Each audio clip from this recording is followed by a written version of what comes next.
আবার ক্ষতিও আছে, তবে উপকারের চেয়ে ক্ষতি বেশি। এই আয়াত যখন নাজিল হলো, সাহাবারা মদ খাওয়া একটু কমিয়ে দিলেন। তারপরও সাহাবারা মদ খায়। বিশ্বনবীর মেয়ের জামাতা আলী রাদিয়াল্লাহু তাআলা আনহু মদ খায়া নামাজে দাঁড়াইছে। মাগরিবের সালাতের ইমামতি করতে যে সূরাতুল কাফিরুন লা আ'বুদু মা তা'বুদুনের জায়গায় ভুলে মাতলামি করতে করতে পড়তে শুরু করছে আ'বুদু মা তা'বুদুন, লা বাদ দিয়ে দিছে। লা আ'বুদু মা তা'বুদুনের অর্থ হলো, ও কাফির মুশরিকরা, তোমরা যেই মূর্তির পূজা করো আমরা ওইটার পূজা করি না।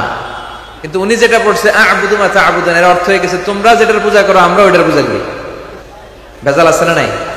কারণ উনি কি পড়তেছে উনি জানে, উনি তো মাতলামি, মদের ঘোর, মাতলামের ঘোর কাটে নাই। সবাই যে বিশ্বনবীর বললেন, দেখেন আপনার মেয়ের জামাই করছে কি। বিশ্বনবীর কাছে তখনই আয়াত চলে আসলো, লা তাকরাবুস সালাত ওয়া আনতুম সুকারা, খবরদার মদ খাইও, তবে নামাজে যাওয়ার আগে খাইও না। সুবহানাল্লাহ পড়বেন না? এরপর সাহাবারা সারাদিন মদ খায়, কিন্তু 5 ওয়াক্ত নামাজের আগে খায় না। 5টার সময়ে তারা মদ খাওয়া বন্ধ করে দিল।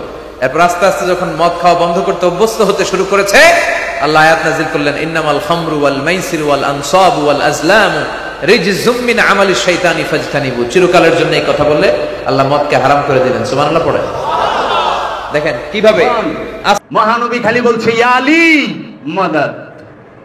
এই যে আমরা কই না আলী আলী মাদাদ, আল মাদাদ, মাদাদ মানে কি? সাহায্য। আলী সাহায্য করো, ইয়া আলী মাদাদ। তখন মাওলা আলী আসছে, আর সঙ্গে সঙ্গে রুহুল আমিন হাজির। অনেকে জিবরাইল আমিন আমদানি করে, জিবরাইল আমিন জুলফিকার লয়ে আইলে হুইয়া পড়বো, কারণ জিবরাইলের আত্মাও নাই তো, জুলফিকার লয়ে আইব কেমনে? রুহুল আমিন আইছে জুলফিকার নিয়া। তখন নাদে আলী আর জুলফিকার নিয়ে আসছে। এটা ওয়াহাবির কিতাবেও লেখা, সুন্নির কিতাবে তো আছে, ওয়াহাবির কিতাব আল বিদায়া ওয়ান নিহায়ার মধ্যে আছে। তখন এই রুহুল আমিন আইসা বলতাছে, লা ফাতা ইল্লা আলী লা সাইফ ইল্লা জুলফিকার। আমরা ওজি ভাই পড়ি না, লা ফাতা ইল্লা আলী। লা মানে নাই, ফাতা মানে বিজয়। সূরা আল ফাতা, ফাতা শব্দের অর্থ বিজয়, জয়। এই যে আমরা জয় গুরু কই না, জয় শব্দের আরবি হলো ফাতা। লা ফাতা ইল্লা আলী, আলী ছাড়া, আলী ব্যতীত কোনো জয়ী নাই, বিজয়ী নাই, কোন যুবকও নাই। লা সাইফ ইল্লা জুলফিকার, জুলফিকারের মতো এত ধারালো কোন তরবারিও নাই। জুলফিকার চোখ খুইলা পড়তে হইব, বই পড়বেন চোখ খুইলা, গুরুর কাছে থেকে শিক্ষা নিবেন চোখ খুইলা। কিন্তু এই ধ্যানের স্কুল, এই মুরাকাবা মুশাহিদা এমন, এখানে চোখ বন্ধ, চক্ষু বন্ধ কইরা বিদ্যা অর্জন। বিদ্যা দুই ভাবে অর্জন করে, জ্ঞান বিদ্যা দুই ভাবে অর্জন করে, আবার জ্ঞান একভাবে অর্জন করা যায়। জ্ঞান অর্জন করা যায় চক্ষু বন্ধ কইরা, আর বিদ্যা অর্জন করে চক্ষু খুইলা। বিদ্যার জ্ঞান এক না, জ্ঞান হচ্ছে যে নিজের পরিচয় জানে সে জ্ঞানী। আর বাবা জাহাঙ্গীর 28টা কিতাব লিখছে, কোরআনের তাফসীর করছে। বাবা জাহাঙ্গীরের যত বয়ান আছে, আল্লাহ একটু টোটাল হিসাব করে দেখেন বাবা জাহাঙ্গীর কয় মিনিট চুপা ছিল, কত মিনিট বাবা জাহাঙ্গীর চুপা ছিল। আপনি যদি কোন অনেক উঁচা পর্যায়ে গেলে চুপ হয়ে যায়, তাইলে ওই যে বাবা জাহাঙ্গীর উঁচা পর্যায়ে যায়ই নেই। আপনি যদি কোন অনেক উঁচায় গেলে গা চুপ হয়ে যায়, তাইলে ওই হিসাবে মহানবীর কথাটা ধরেন, দিওয়ানে মুইনুদ্দিন, দিওয়ালে বোয়ালি, শাহ কালান্দার সবারটা ধরেন। হেরা ওজিফাও করছে, সবই করছে। উচিত কথায় জামায়ের ভাত খাওয়ার সমস্যা হয়ে যায়, কারণ সুরের বউ সুরের সুর কয়ে পারে না, জানে ঘুষখোর সুদখোর, তাও কয়ে পারবো না সুর। সুর কইলেই কিলাইব, কিন্তু সত্য সত্য জানলেও সত্য বলা যায় না, এরই কষ্ট। ধ্যান করব অহংকার খেদানের লেগা, ধ্যানই যদি অহংকার হয়ে যায় কি লাভ হইল? কি লাভ হইল? এখন অনেক উঁচা উঁচা সাধক সামনে কথা কইতে দরকার, কোন হান্দা শুরু করুন, কোন হান্দা ভুল ধরবো। বড় বড় পীর দিয়া বইরা গেছে, আর আলেম এগো তো টাইমই নাই। এমনি যে, কারণ আলেম আপনি হচ্ছেন জাগতিকে, আইন কানুনে, ল আইন কানুনে। আইন তো দেখাইবেন আগে আসামি ধরা পারলে, আসামি জীবনে ধরা পারেন নাই, আইন দেখাইবেন কোন আন দেয়? অনেক একজনে মার্ডার করলো, এই মার্ডারের আসামি যে, তাকে যখন আপনি অ্যারেস্ট করতে পারবেন, তার বিরুদ্ধে মামলা হয়ে গেছে, অ্যারেস্ট হয়েছে, তারপরে নিয়ে আসেন আইন দেখাইবেন 302 ধারায় ফাঁসি। আসামি জীবনে ধরা পারেন নাই, 302 ধারা দিয়ে কি করবেন? আসামি তো নাই। আসামি বাইরে ঘুরবার লইছে, আরামায়েশ করবার লইছে, কিন্তু ধারা লইয়া ঘুরবার লইছেন। মানে পুলিশে যদি আসামি না ধরে তাহলে কেমনি হইব? এর জন্য আগে আসামি ধরেন। অনেকে কয় ফকিরের মধ্যে কথা নাই, আবার কয় কথার মধ্যে ফকিরি নাই। কথার মধ্যে যদি ফকিরি না থাকে তাহলে এই ফকিরের এত কথা কইল কেন কইল? এইটা কয়ে পারেন ফকির হনের আগে কথা নাই, ফকির হনের আগে কথা নাই। যারা বলছে তারা ফকির হইয়া বলছে। আর এখন আমরা ফকির হনের আগে কথা কই, আমরা লামুকামের খবর কই লামুকামে যাওয়ার আগে। লামুকামে অহংকারী যায় নাই। আল্লামা রাসেল, আল্লামা জাফরি, আল্লামা জাবের, আল্লামা কুলকুল, আল্লামা ভুলভুল, এরা লামুকামে যায় নাই, কিন্তু লামুকামের খবর পেলে এখানে বইয়ে বুঝতেছে। এরা যায় নাই লামুকামে, কিন্তু লামুকামের খবর কোন যায়। কিন্তু হাফিজ সিরাজি, হযরত শাকিল বাদাউনি, বাবা আমির খসরু, নিজামউদ্দিন আউলিয়া, শেখ ফরিদ বাবাই, কুতুবউদ্দিন বখতিয়ার কাকি বাবাই, বাবার আংরেজ খাজা মঈনুদ্দিন চিশতি আজমেরি আলাইহিস সালাতু ওয়াস সালাম, গাউস পাক আব্দুল কাদের জিলানী আলাইহিস সালাতু ওয়াস সালাম, তারা সবাই লামুকামে যাবার পরেই লামুকামের কথা বলছে। খবরদার বিসমিল মুসাম্মা কা মতলব না আল্লাহ না বান্দা না হাं है না हूं है। खबरदार बिस्मिल मुसम्मा का मतलब ना अल्लाह ना बंदा ना हाँ है ना हूं है, फकत एक ही हूं है। সেখানে তুমিও নাই তিনিও নাই, কি আছে? শুধু আমি আছি, এক আছে। ওইটা লামুকামে যায় কইছে। আর আমি ওখানে যেরকম আমাকে মৌলভী সাহেবরা বানাইছে জিবরাইলের শেষ সীমানা হইল সিদরাতুল মুনতাহা, কিন্তু লামুকাম থেকে আল্লাহর ওহী লইয়া মহানবীরে কইছে। আর ও তো লামুকাম চোখেই দেখে নাই জিবরাইলে, আল্লাহর ওহী লইব কোথেকে? আল্লাহর ওহী আল্লাহ রাব্বুল আলামিন নিজে নিয়ে আসছে। যখন সে নিয়ে আসছে, যেই রূপে নিয়ে আসছে, সেই রূপটাই রুহুল আমিন, সেই রূপে আসছে। ওই রুহুল আমিন আইসা আল্লাহর বাণী মহানবীর বাণী শোনায় গেছে। আমি জিব্রাইলের মুখে, আমি রুহুল আমিনের মুখে, আমি আল্লাহর মুখে আমি আল্লাহর বাণী শুনি নাই, আমি শুনেছি সরকারে দু আলম হযরত মুহাম্মদ সাল্লাল্লাহু আলাইহি ওয়াসাল্লামের পাক জবানে, ওই ঠোঁটে আমি আল্লাহর বাণী শুনছি। জগতে কেউ বলতে পারবে আল্লাহর বাণী আমি আল্লাহর মুখ থেকে শুনছি? না, মহানবীর মুখ থেকে। কি বললো আল্লাহর বাণীতে? সূরা তাওবার 2 নম্বর আয়াতে বলতেছে ফাসিহু ফিল আরদি আরবাতা আশহুরিনা, ফাসিহু ফিল আরদি আরবাতা আশহুরি। তুমি পৃথিবীর মধ্যে ভ্রমণ করো, সুতরাং পৃথিবীটার মধ্যে ভ্রমণ করো মাত্র 4টা মাস 120টা দিন। অবশ্যই তুমি কিছু না কিছু দেখবা। আল্লাহর হুকুম ফরজ, এটা কিন্তু একটা হুকুম আল্লাহ, তুমি পৃথিবীতে ভ্রমণ করো, এটা আল্লাহর হুকুম। তা আল্লাহর হুকুম এটা তো মানতে হবে। এখানে কয়জন পৃথিবী ভ্রমণ করছেন? আরে জয়পুরহাট থেকে ঢাকা কয়জনে ভ্রমণ করছেন? এইটা কর না। পুরা বাংলাদেশটা কয়জনে ভ্রমণ করছেন? পুরা এশিয়াটা কয়জনে ভ্রমণ করছেন? ভারতবর্ষটা কয়জনে ভ্রমণ করছেন? না পৃথিবী ভ্রমণ করবেন। এই জন্য বাবা জাহাঙ্গীর তার কিতাবে লিখতেছে সব জিনিসের 2টা দিক, একটা জাহের একটা বাতিন, একটা রূপক একটা আসল, একটা মূল একটা রূপক মেজাজি। এখন যাহা কিছু আছে এই পৃথিবীতে তাহা সেই, যাহা সেই বিশ্বে তাহা সেই মানব ভাণ্ডে। এই দেহ ভাণ্ডের মধ্যে পৃথিবীর সব আছে। আবার এই দেহ ভাণ্ডের থেকে যদি আপনি পৃথিবী খুঁজতে যান, দেখবেন সমস্ত পৃথিবীর সাথে আপনার দেহের একটা মিল আছে। আল্লাহর এই বাণীটা হচ্ছে সার্বজনীন, এই হুকুমটা সার্বজনীন। সালাতের হুকুম সার্বজনীন নয়। সালাত সবাইকে করতে বলে নাই। আল্লাহ বলে নাই যে সালাত করো কাফের। কোরআনে কোথাও নাই ইয়া আইয়ুহাল কাফিরুন আকিমুস সালাত, হে কাফেরেরা সালাত করো। কোরআনে এই কথা নাই ইয়া আইয়ুহান নাস আকিমুস সালাত, সালাত কায়েম, হে মানুষেরা সালাত কায়েম করো। ইয়া আইয়ুহাল ইনসান আকিমুস সালাত বলে নাই। মানুষকে সালাত করতে বলে নাই আল্লাহ। আল্লাহ কাফেরকে সালাত করতে বলে নাই। আল্লাহ মুমিনকে সালাত করতে বলে নাই। আল্লাহ বলে নাই কোরআনে ইয়া আইয়ুহাল্লাযিনা মুমিনু আকিমুস সালাত, আল্লাহ বলে নাই এই কথা। আল্লাহ বলে নাই ইয়া আইয়ুহান নবী আকিমুস সালাত, হে আমার নবী সালাত কায়েম করেন। আল্লাহ বলে নাই ইয়া আইয়ুহার রাসূল আকিমুস সালাত, হে আমার রাসূল সালাত কায়েম করেন। আল্লাহ বলে নাই ইয়া আইয়ুহাল আউলিয়া আকিমুস সালাত, আল্লাহ বলে নাই। আল্লাহ একটা কথা বলছে, সেটা কি? হুকুমটা ইয়া আইয়ুহাল্লাযিনা আমানু আকিমুস সালাত, হে আমানু, হে আমানুরা সালাত কায়েম করো, হে ঈমানদারেরা সালাত করো। তাহলে সালাত কায়েম করতে বলছে কাকে? ঈমানদারকে। একটা গ্রুপ যারা ঈমানদার। সব মানুষ কি ঈমানদার না?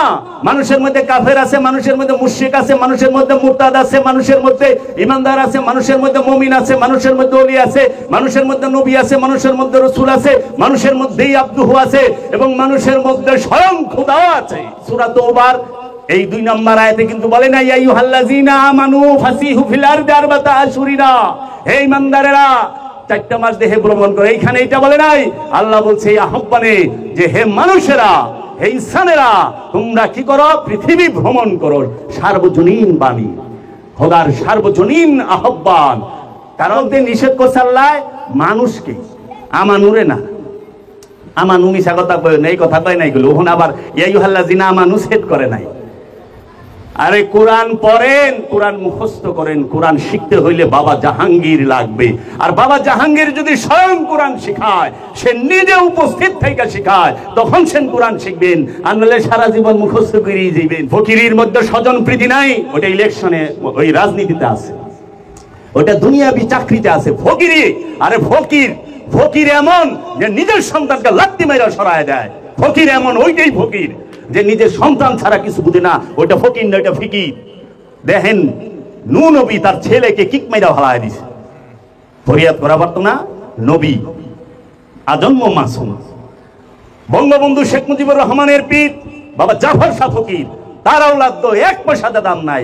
ওখানে বাঙ্গা ফাইলা বেছে, ওই যে হাড়ি পাতিল বেছে ফেরি কইরাই করে। বাবা জাহাঙ্গীরের মুখেই শুনছি বাণী। কেন? বাবাই থাকতে বাবার ওইভাবে মানে নাই। বাবারে মানছে বাবা হিসাবে, ওলি হিসাবে মানে নাই। ওলি হিসাবে মানে নাই। ওলি হিসাবে যদি মানে, ওলির সামনে কথা বলা যায় না। আর পিতা হিসাবে যদি মানে, পিতারে গালিও দেয়া পারে, যদিও শরীয়ত এইটা হুকুম দেয় না, এটা নিষেধ। এর জন্য অনেক কিছু আছে।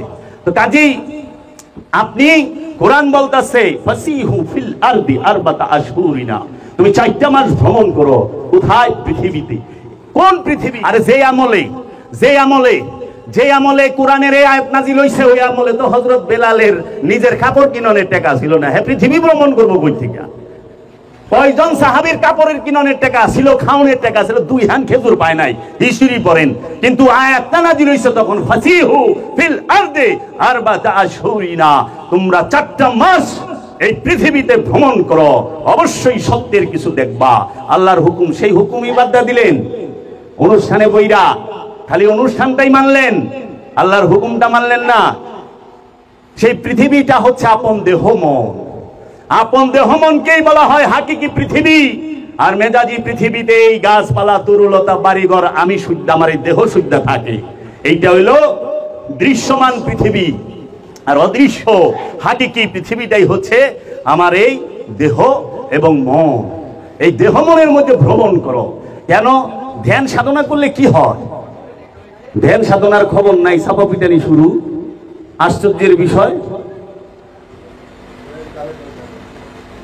একজন কামেল ওলির সামনে কথা কইতে স্পর্ধা লাগবে। কারণ জ্ঞানীর সামনে কথা কইতে গেলেও জ্ঞানী হইতে, আর জ্ঞানীর সামনে জাহেল কথা কইলে এটা জাহেলের লেগে বেজ্জতি। যেরকম আবু জাহেল কথা কইলে মহানবী আসতো, মহানবী দুঃখ করতো না, আসতো। তেরে আরে বোঝান যাইব না। মহানবী জগতের সবাইরে বোঝায় পারছে, একজনের বোঝায় পারে নাই, সেটা আবু জাহেল। আবু জাহেল আপনি বোঝায় পারবেন না। মহানবীর কাছে দলিল গণা ছিল 6236 আয়াত, যার জবান দিয়া নাজিল হইছে। যত হাদিস আছে সব হাদিস মহানবীর জবান দিয়া নাজিল হইছে। সে দলিল দেখায় আবু জাহেল রে মুসলমান বানাইতে পারছে, ইমানদার বানাইতে পারছে। ওখানে দলিল দেখা যে মোল্লা রে আমি সুফিজমে আনুম, এই কথাতে বিশ্বাস করো, উল্টো বোকা, উই অজ্ঞানী, ওরই জ্ঞান নাই। কারণ আবু জাহেল হইলে তারে কেমন আনুম? মহানবী তো পারে নাই, আর আমি কোন ক্ষেতের মোল্লা? পারবো না, দলিল দিয়া সবাই কখনো না। তাহলে ধ্যান করব কেন? এনে আজকে ধ্যানে বইব কয়জন? অলরেডি আমি কাপড় মিন্দা দেখছি 4 জন, উপস্থিত আছে মাত্র 2 জন। এই সাধু এরা সাধনায় বহনের আগে কিন্তু অনেক বড় সাধক হয়ে গেছে। এর মাত্র 2 জন সার কিনাকু শুনবো তো এরা। বাবা জাহাঙ্গীর কইছে ছাত্র মাস্টরি করো না, ছাত্র হও মাস্টরি করো না। মন খালি মাস্টার হইবার চায়, ছাত্র হইবার চায় না। এর লেগা বিমান অফিসে একজন বড় অফিসার আছে, কই ভাই আমারে কিছু দলিল দেন, দেখবেন আমার সামনে যারা বহে তাকে আমি কি করি। তাই আমি বললাম কিছু দলিল হিগলে ওই যে গরুর দেখেন না সিন্ধি জাতের গরুর এত টুকটুক শিং জ্বালায়, তখন যখনই কতটি দলিল মুখস্থ করেন খালি এমনি একটা গুতা দিবেন এমনি একটা গুতা দিবেন। দেখেন গরুর হাটে গরু বাইন্দা থুইলে এরকম করে 2 মাথা 2 মুখে একটা গুতা দেয়, কারণ কয়টা দলিল জানে তো। বাবা জাহাঙ্গীর বলছেন যে কুরআনুল মাজিদে বলতেছে যে আমি যাহাকে একমুষ্ট রহস্যের জ্ঞান দান করলাম তাকে যথেষ্ট করলাম দান করলাম। ওমান উতিয়ান হিকমাতা ফাকাদ খাইরান কাসীরা। তোমার মধ্যে সমস্ত রহস্যের দরজা খুলবে। কোথায়? এই দেহবান্ডের ভিতরে, বাহিরে না। এই দেহবান্ডের ভিতরে অসংখ্য রহস্যের দরজা আছে। এই অসংখ্য রহস্যের দরজা যদি কেউ খুলতে চায় তার মুর্শিদের ধ্যান করা লাগবে, দাইমি সালাত করা লাগবে। সালাত ছাড়া, দাইমি সালাত ছাড়া কখনোই এই রহস্যের পর্দা খুলে না, রহস্যের দরজা খুলে না। সেই ধ্যান কি? কি ধ্যান করবেন, কাকে ধ্যান করবেন, কিভাবে ধ্যান করবেন? এখন প্রশ্ন আসে ধ্যান কেন করব? ধ্যান করব নিজের পরিচয়ের জন্য, আত্মপরিচয়ের জন্য, নিজেকে চেনার জন্য। ধ্যান কে করতে বলেছে? স্বয়ং রব্বুল আলামিন নিজে বলেছেন, মহানবী নিজে বলেছেন ধ্যান করো। মহানবী নিজে কইরাও দেখাইছে। 15 বছর 1 মাস 19 দিন হেরা পর্বতে যা ধ্যান কইরা দেখাইছে। জাকারিয়া নবী মেহরাবের মধ্যে ধ্যান করে দেখাইছে। মা মরিয়ম মেহরাবের মধ্যে ধ্যান করে দেখাইছে। ভগবান শ্রীকৃষ্ণ সেও ধ্যান করে দেখাইছে। গৌতম বুদ্ধ সেও ধ্যান করে দেখাইছে। পৃথিবীতে ধ্যান করে দেখায় নাই এমন কোন মহাপুরুষ আছে? নাই তো। প্রত্যেক মহাপুরুষ ধ্যান করে দেখাইছে। আর ধ্যান করে একমাত্র দেখায় না আবু জেহেল গ্রুপ, সাহেবা group, Uqba group, Mughira group. এর লেগে আমি অনেক সময় কই আবু জাহেল, আবুল আহাব, সাহেবা Uqba private limited company. Abu জাহেল, আবুল আহাব, সাহেবা উকবা প্রাইভেট লিমিটেড কোম্পানির যত ম্যানেজার আছে, যত সেলসম্যান আছে, এরা সবাই কয় ধ্যান লাগবে না, ধ্যানের দরকার নাই, অনুষ্ঠান করেন, আসেন। মহানবী ধ্যান করেছে বা আমাদেরটা করে দিয়েছে। একবার পারে আমার সাথে সাক্ষাৎ কয় কি আপনি ধ্যান করলেন কা, মহানবীর সুন্নতটা করবেন না? কয় কি আমাদের জন্য মহানবী পুরোটাই করে দিয়েছে, তা আপনি কি করবেন? কয় আমরা এখন নামাজ পড়বো। নামাজ আর ধ্যানের মধ্যে তফাৎ কি? এরা সালাত আর ধ্যানকে আলাদা করে। এই বিষয়ে একটু বলি। সালাত আর ধ্যান কখনোই আলাদা না। সালাত আর মুরাকাবা কখনোই আলাদা না। সালাত আর মেডিটেশন কখনোই আলাদা না। মেডিটেশনই সালাত, মুরাকাবাই সালাত, ধ্যানই সালাত, সাধনাই সালাত। এই মুরাকাবা মুশাহাদাই হচ্ছে দায়মি সালাত। এই দায়মি সালাত মানে সর্বক্ষণ সব সময় রবের সাথে সংযোগ, যোগাযোগ, প্রচেষ্টা। এই সংযোগ, যোগাযোগ, প্রচেষ্টাকেই বলা হয় দায়মি সালাত। আর এই দায়মি সালাত আরবি, এইটার বাংলাই হচ্ছে সংযোগ এবং যোগাযোগ, প্রচেষ্টা। আর এটা যখন সর্বক্ষণ করে তখনই সে হয় সাধক, মুসল্লি, ধ্যানী। সে তখন কি করে? ধ্যান সাধনার মধ্যে রত থাকে। এখন ধ্যান করলে কি হইব? প্রশ্ন আসে না, ধ্যান করুন কি হইব? ধ্যান করলে আমরা ধ্যান কেন করি? প্রতিটা মানুষের ধ্যান করা প্রয়োজন। কারণ জগতের বুকে যত ধর্ম আছে, যত মানুষ আছে, সবার জন্য ধ্যানের প্রয়োজন। সবার দায়মি সালাত করতে হবে। কেন? ধ্যান করলে কি হয়? ধ্যান করলে মন স্থির হয়। আমরা ধ্যান করব কেন? আমরা ধ্যান করব আমার ভেতরে যে একটা মন আছে, আমার সেই মনটাকে মুসলমান করার জন্য, স্থির করার জন্য। মনটা অনেক চঞ্চল বাবা, দেখেন বিষয় থেকে বিষয় অন্তরে, জায়গার থেকে অনেক জায়গায় দৌড়াদৌড়ি করে, আত্মীয় স্বজনের মধ্যে। যে এখানে বইয়া আমার দিকে চায় রয়েছেন, মনটা খুব হানে গেছে গা, অনেকেই আছে এখানে। আচ্ছা, আর একটু সোজা ফর্মুলা দিয়ে আপনি আপনার বাড়িতে যাইবেন, যায় বসবেন বাড়িতে 5টা মিনিট চোখ বন্ধ কইরা বইয়া থাকবেন। থাইকা খালি একটু দেখবেন। আপনার কোনো ধ্যান যখন লাগবে না, কারো ধ্যানও করানো লাগবে না। আপনার এইটুক পরীক্ষা যে আপনি 5 মিনিট দেখেন আপনার মনটা যেই জায়গায় বসে রয়েছেন 5 মিনিট লাগাতার এখানে আছে কি নাই। জগতে কেউ পারবো না, জগতে পারবে না যে এক জায়গায় বসায় রাখা। আর যে পারে, হ্যাঁ তো অনেক ঊর্ধ্বে আছে ধ্যানের। 1 ঘন্টা পেশাল পালন যায়, কিন্তু 1 ঘন্টা নিরিখ বর্জক ঠিক রেখা ধ্যান রাখা অনেক কষ্ট। 1 ঘন্টা যে রাখা পারে অনেক ক্ষমতার অধিকারী সে, অনেক ক্ষমতার অধিকারী মুর্শিদের কাছ থেকে সে হয়ে গেছে অলরেডি। তো কাজী আপনি একটু খেয়াল করেন, দেখেন যে ধ্যান করে আপনার মনটাকে এক জায়গায় রাখতে পারেন কিনা, আপনার একটা খেলের মধ্যে রাখতে পারেন কিনা, পারবেন না, হয় না। মানে কোনটা বললাম, গুরুর ধ্যান ছাড়া আপনি প্র্যাকটিস করেন, দেখেন। এর জন্য এই মনটাকে স্থির করার জন্য, মনটাকে এক জায়গায় বসানোর জন্য ধ্যানের প্রয়োজন, অবশ্যই অবশ্যই। ধ্যান ছাড়া মন স্থির হয় না। আরে 2 রাকাত নামাজ পড়বার যান, 2 রাকাত নামাজে লাগে কয় মিনিট? সর্বোচ্চ 10 মিনিট। 10 মিনিটের মধ্যে ভূত ভারত কত জায়গায় যে মনটা যায়। আবার এই মুসল্লি আয় করতেছে, আর বাইক করেন না, নামাজ পড়বার গেলে মনটা যে দৌড়ায়, কি যে করি। তেমন মনটা বাঁধবেন, কই মন আবার বান্ধন যায়নি। আমি কই না, মন বান্ধন যায় না, কিন্তু বান্ধন যায়। মানে আত্মা বান্ধে রশি দিয়া, আর মন বান্ধে মুর্শিদের নূরের চেহারা মুবারকের ধ্যান দিয়া মনকে বাঁধতে হয়। তো ইমামের পিছনে খাড়াইছেন, ইমামের মধ্যে সেন মন বাঁধবেন, আপনার মনটার ইমামের কাছে জমা দিবেন, তাইলে সেন অনেতরিতে আপনি ইমামের কাছে মন জমা দেন নাই। ইমামের পিছে খাড়াইছেন কিন্তু ইমামের কাছে মন দেন নাই। কিন্তু কোরআন কি বলতাছে? সালাতের সিস্টেম কি? ইমামের আগে সেজদায় গেলে সেজদা হইব, ইমামের আগে আকামত দিলে আকামত, রুকুতে গেলে রুকু হইব না। ইমামকে ফলো করতে হবে, ইমামের কাছে দিবেন। তো মনটাকে স্থির করার জন্য আমরা সাধনা করি। আবার কি করি? আমাদের মধ্যে 6টা রিপু আছে। আসলে রিপু, এই 6 রিপু শাখা অফিস অনেক আছে।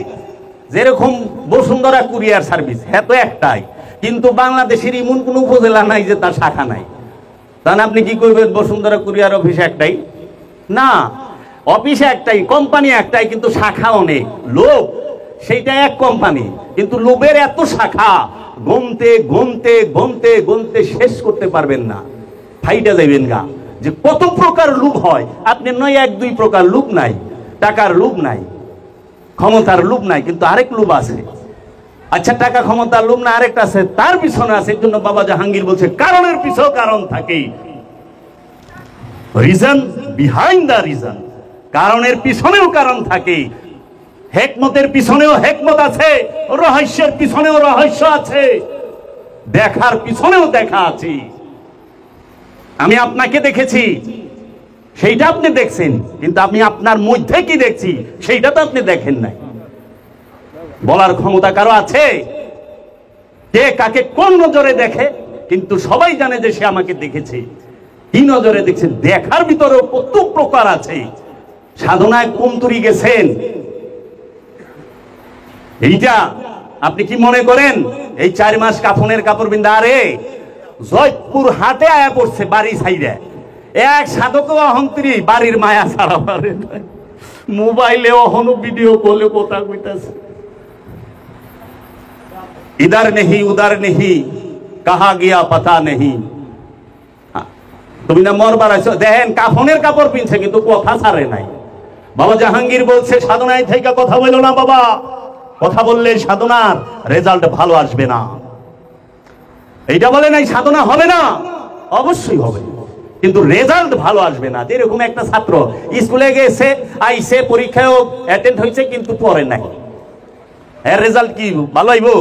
হয়তো 33, লাস্টে স্যারের মায়া লাগলে বিশেষ বিবেচনায় গোয়া ধরে ধাক্কা দিয়ে একটা পাস, উনি বিশেষ বিবেচনায় পাস করছে। এই বিশেষ বিবেচনায় যাইবেন। বাবা জাহাঙ্গীর বলেছে, সাধনায় থেকে কথা বলো না, কথা বললে সাধনার রেজাল্ট ভালো আসবে না। কারণ এই 4টা মাস নিজের জবানকে বন্ধ রাখা, এইটাই ধৈর্য, সবুর, পারা যায় না। মনের ভিতরে যে আছে, আমার ভিতরে যে আছে, সে সব সময় ভাত চড়াইলে চাও পাতিলের মধ্যে যেরকম বলকায় না, এরকম বলকায় মার পইরা যায় না, এরকম কথা খালি ভিতর থেকে বলকাইতে থাকে, তুফান হয়ে থাকে। আরে ক ইচ্ছা হইব না, একটু ক কি ক, ওই সময় দমাইতে হবে না, আমি কথা বলবো না। সাধনায় আইছেন, ঘর ছাড়ছেন, বাড়ি ছাড়ছেন, বয় পোলাপান সব ছাড়ছেন, আরামের বিছনা ছাড়ছেন, এসি ছাড়ছেন, সব ছাড়ছেন, কথাটা ছাড়া পারেন না কে বাবা? শিলিয়ালা কাপড়ও তো ছাইরা দিয়েছেন, মাছ মাংস ছাড়ছেন, কথাটা ছাড়তে আপনি দেখেন যে আপনি কি কি ছাড়ছেন এবং কি কি ছাড়তে পারেন নাই। সাধনায় বসে সেই চেষ্টাটা করেন, যেটা আমি ছাড়তে পারি নাই এইটা ছাড়ি। এই ছাড়াটা বাহ্যিক, বাহিরের ছাড়া। কথা ছাড়লেন, এটা বাহিরে। মনকে চুপ করায় পারছেন, মুখ তো চুপ করায় পারছেন, মুখ শিলায় লইছেন, টেপ লাগায় লইছেন, ঠিক আছে, মুখও দুইটা আছে, একটা মুখের দেহের মুখ আর একটা মনের মুখ, ইন্দ্রিয়ের মুখ। ইন্দ্রিয়ের মুখ, দেহের মুখ সবাই বন্ধ রাখতে পারে। আরে বউ জামাই কিলাকিলি লাগলেও 7 দিন মুখ বন্ধ রাখে। বউ জামাইলেও কথা কয় না, জামাই বললেও কথা কয় না, ওটা তো সহজ, রাগ করেও মুখ বন্ধ রাখুন যায়। কিন্তু মনের মুখ কি জামাই বউ বন্ধ রাখা পারছে? দুইজনে মনোযুদ্ধ চলতেছে, একটা হলো মৌনতা আর একটা মনের যুদ্ধ। সে দেহিক ভাবেও যুদ্ধ করে, মনের ভাবেও যুদ্ধ করে। দেখেন না, যারা মোহব্বত করে, প্রেম ভালোবাসা করে, কথা ছাইরা দিছে, কথাই কম না তোমার লাগে, 15 দিন 1 মাস 2 মাস কথা কয় না, কিন্তু মনের থেকে তো দুইজনের নফরত। মনের কথাটা বন্ধ করেন, মোহব্বত করবেন মন দিয়া করেন, মুখ দিয়া করেন না। ফেসবুকে লেখেন না বাবা তোমার আমি ভালোবাসি। তোমার এই পৃথিবীতে যদি কোনো প্রিয় ব্যক্তি থাকে সেটা হলো তুমি বাবা। এটা ফেসবুকে লেখার জিনিস না, ফেসবুকে বলার জিনিস না, স্টেজে বলার জিনিস না। ফেসবুকের ভালোবাসা করেন না, নিজের বুকে ভালোবাসা রাখেন। ওখানে ভালোবাসা গেছে নিজের বুকের থেকে ফেসবুকে, তো প্রবলেম হয়ে গেছে এই জায়গায়। তো কাজেই সাধনাটা করবেন হচ্ছে মনের, এবং রিপুগুলাকে বন্ধ করার জন্য রিপুগুলাকে কি করবেন? মাইরা ফেলাইবেন না। আপনি স্বভাব কি আপনি ধ্বংস, আপনি স্বভাবটা আপনি ধ্বংস করবেন। আপনি স্বভাবকে ধ্বংস করিয়া আপনি আপনার মুর্শিদের স্বভাব আপনার মধ্যে দাঁড় করায় দিবেন, প্রতিষ্ঠিত করবেন। আপনার মুর্শিদের স্বভাব আপনি প্রতিষ্ঠিত করবেন। আপনার মুর্শিদের স্বভাব, আপনার স্বভাব কি? রাগ। মুর্শিদের স্বভাব কি?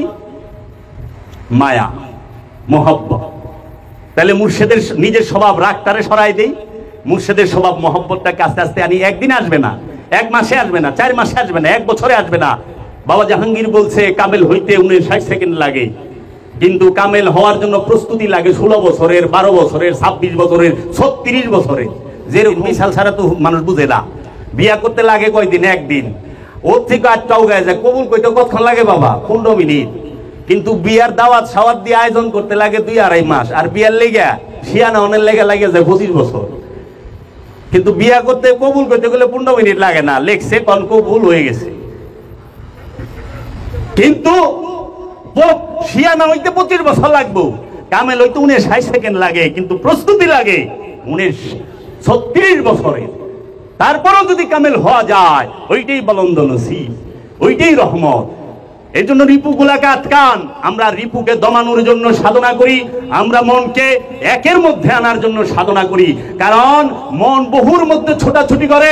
এর জন্য আমরা সব সময় জিকিরে সাক্ষী দেই, কলেমায় সাক্ষী দেই, লা ইলাহা ইল্লাল্লাহ। লা মানে নাই, ইলা মানে নেতা কর্তা অধিকারী, ইল্লা ব্যতীত আল্লাহ।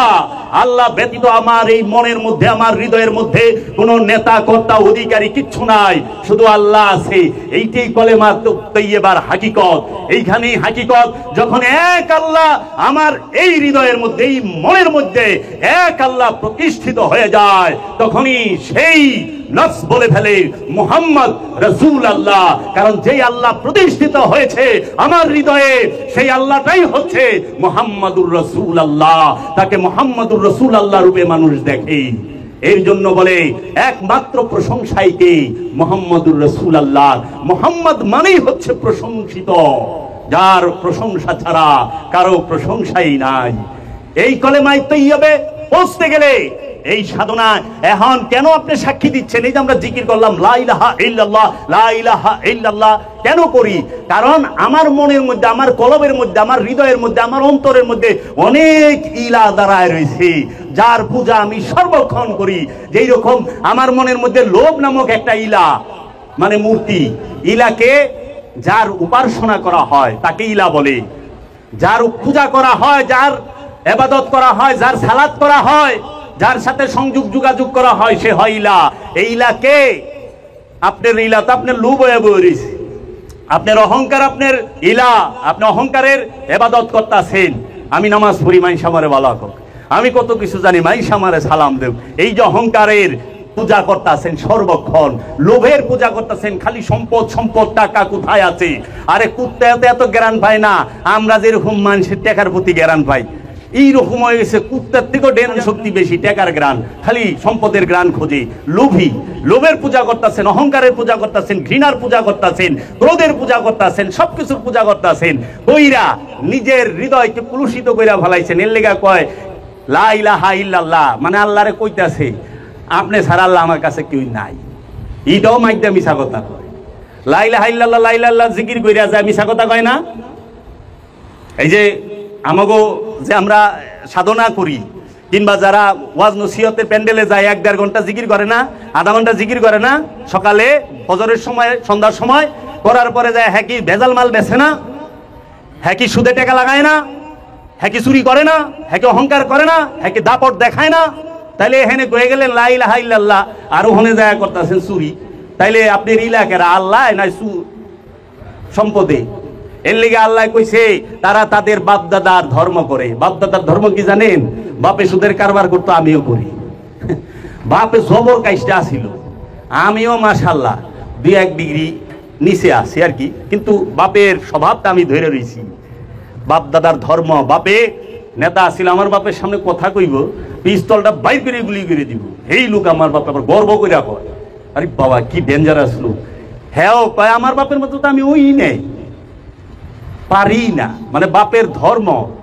আনলে বাপদাদার ধর্ম বলতে কি বুঝাইছে বলো? তুমি বলো যে মূর্তি পূজা, আরে মূর্তি পূজা নয় মহানবীর সময়, আজ জাতির সময়, কিন্তু ঈসা নবীর সময় তারা কিসের পূজা করত? কিন্তু আল্লাহ তো কইতাছে আপনার পূর্বে যারা ছিল তারা তাদের বাপদাদার ধর্ম অনুসরণ করত। মূর্তি পূজার কথা তো আদ এবং সামুদ জাতিরে পাই। আদ জাতি, সামুদ জাতি, ইব্রাহিম নবীর উম্মতেরা কি পূজা করত? এটা কোন মূর্তি? এটা হাকিকি মূর্তি। এই লোভের, এই অহংকারের, এই হিংসার, এই কামনার, এই হাকিকি মূর্তির পূজা জগৎ থেকে যায় নাই, কিন্তু মেজাজি মূর্তির পূজা জগতের অনেক দেশ থেকে গেছে গা।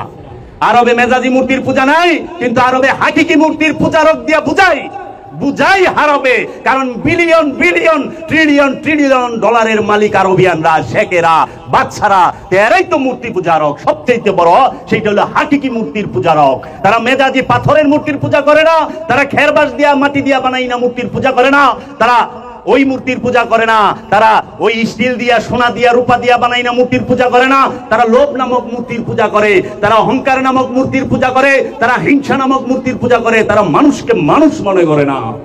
জান গুইরা হেন সৌদি আরবের বাদশা একটা লেকচারে কইছে আমাদের দেশে কোনো মূর্তি পূজারক নাই। কতটি ওই যে কুইরা জাতের মৌলবী আছে, দেশের থেকে গেছে কামলা হইয়া, ওখানে যায় গেছে শায়েক, এই যে 10 ফিট বাই 10 ফিট কামরার মধ্যে ভাষণ দেয়। এরা কি কয় সৌদি আরবে কোনো মাজার নাই, মাজার পূজা শিরিক বিদআত, মূর্তি পূজা, মাজার পূজা সৌদিরা করে না, বাংলাদেশে মাজার দিয়ে ভরে গেছি, মূর্তি পূজা শিরিকি বেদাতি। আরে সবচেয়ে বড় মূর্তি পূজারও কি আরবিয়ানরা।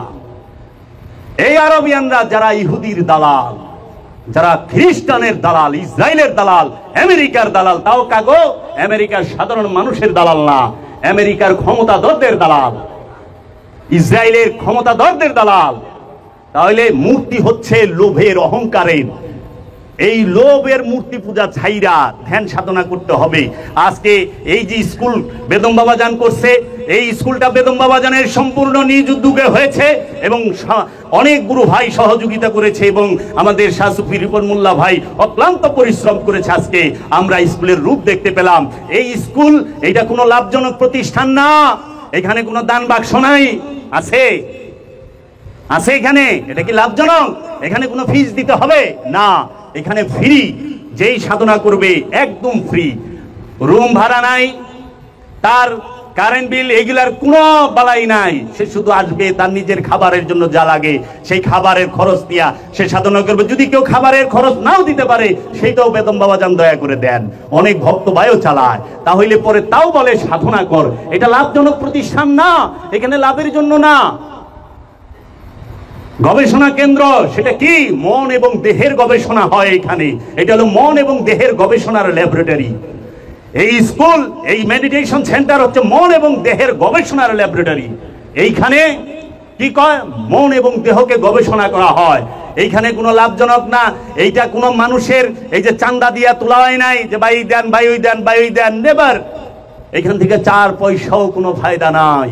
শুধু মানুষের মনের, মানুষের স্বভাবের, মানুষের চরিত্রের উন্নতির জন্য, নিজেকে চেনার জন্য, আত্মদর্শনের জন্য, আত্মপরিচয়ের জন্য এই স্কুল প্রতিষ্ঠিত করা হয়েছে।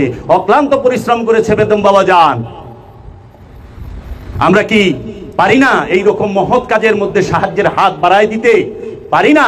যে অনেক বিত্তবান ভাই আছে যে একটা ঘর করে দিল, যতকাল সাধকরা সাধনা করব, এইটাই তো মনের একটা তৃপ্তি, যে হ্যাঁ আমি একটা সাধনার ঘর করে দিতে পেরেছি, আমি 2 ডিসিম জায়গা কিনে দিতে পেরেছি এইরকম জায়গায়। আরে আপনি, আমি তো এখন তুলনা দিবার চাই না, তুলনা দিলে অন্যরকম হবে। মসজিদ সব পিসাব করছে, মাদ্রাসা সব পিসাব করছে, এতিমখানা সব পিসাব করছে, কইরা রিসিপ্ট বানায়া সব পিসাব না, একটু কানে ধরি, অধিকাংশ পিসাব, অধিকাংশ পিসাব আর মাইন্ড করে তো হইলে, যদিও স্কুল বানায় নাই, কিন্তু যদি আপনার তো একটা স্কুল বানান না তো খুব মাইন্ড খায়। কিন্তু মসজিদটা তো ঠিকই বানাইছেন, আবার এমন মসজিদ করছেন যে মাইন্ডসে ঢুকলেই তাসকি খাচ্ছে, এত সুন্দর মসজিদ করছেন। একটা সাধনার স্কুল তো করেন নাই, মসজিদ করতে তো মানা করি নাই, সাথে একটা সাধনার স্কুলও করেন, যে ওয়াক্তি নামাজও পড়বা, দায়মি সালাতও পড়বা এইখানে, বুঝছো? এইটাও করো, কারণ মসজিদ মাদ্রাসা এতিমখানা খুললে একটা রিসিপ্ট বানান যায়, বানাইয়া চামড়া দোকান যায়, ফেতরা দোকান যায়, সৎকা দোকান যায়, সব ঢুকাইয়া একদম আঙ্গুল হইলা বট গাছ হয়ে গেলাম।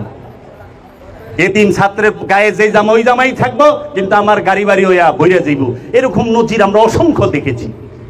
কিন্তু জনকল্যাণের জন্য নিঃস্বার্থ আমরা পাই নাই, নিঃস্বার্থ যে পাইছি একমাত্র বাবা জাহাঙ্গীর, যে নিজের জীবনের সঞ্চয়কে ব্যয় কইরা নরসিংদীতে একটি ধ্যান সাধনার স্কুল করছে 25 বিঘা জমির উপরে।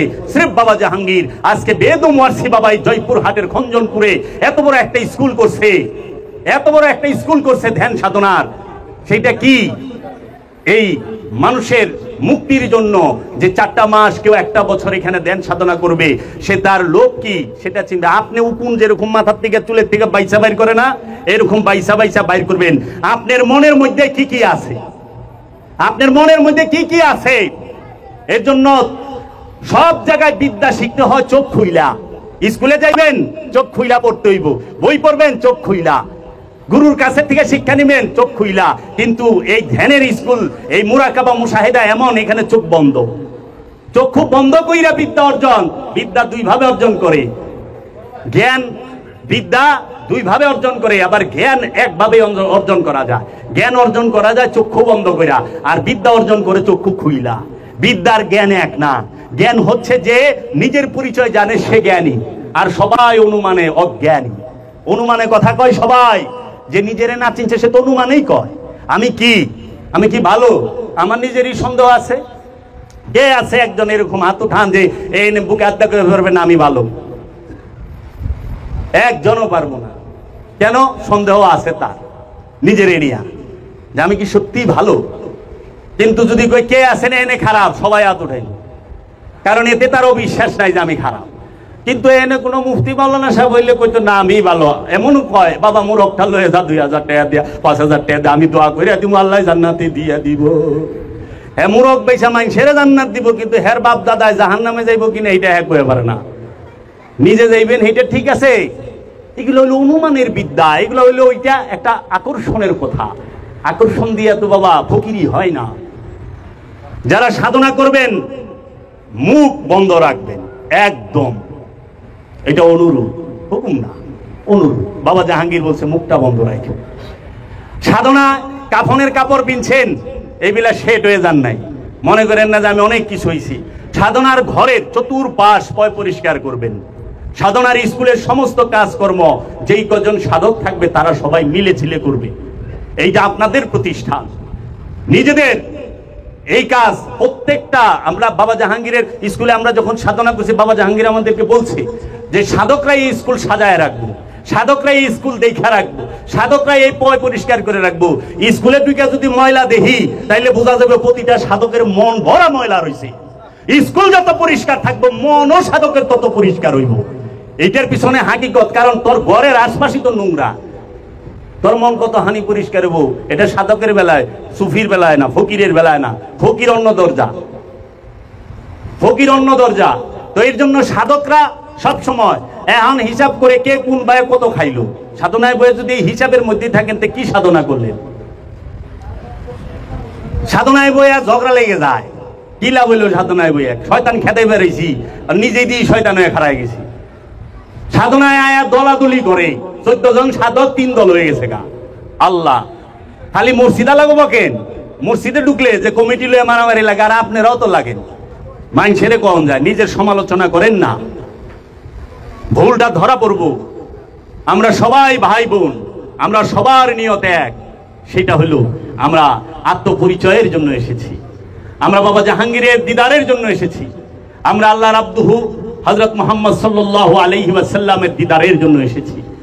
সেই দিদারটা যেন আমার হয়। আমরা ঝগড়াঝাটি করুম না, আমরা কারো সমালোচনা করুম না, আমরা কারো বিরুদ্ধে এবং দরকার নাই। একজন কম করে এইরকম অসংখ্য ভুল আমার নিজের ভিতরে আছে। বাবা বেদম ওয়ারসির কাছে জানি এখান থেকে কমপ্লেন না যায় যে হইছে তো হইছেই।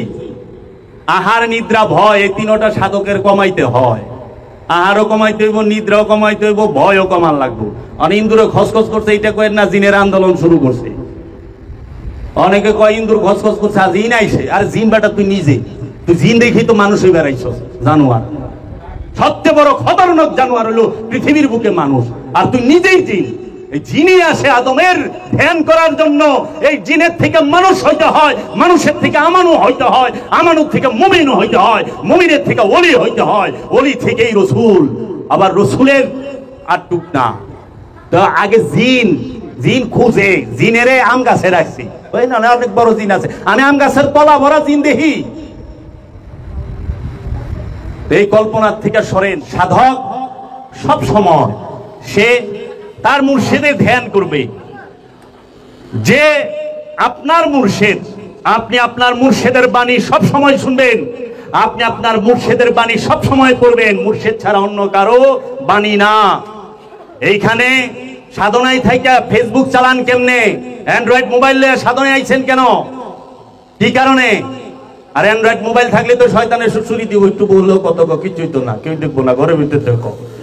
আবার বললেও কথা না বলি ফেসবুকে ঢুক, 2টা কমেন্টস বাইরে দিই। অ্যান্ড্রয়েড মোবাইল নিয়ে সাধনা আইবেন কেন?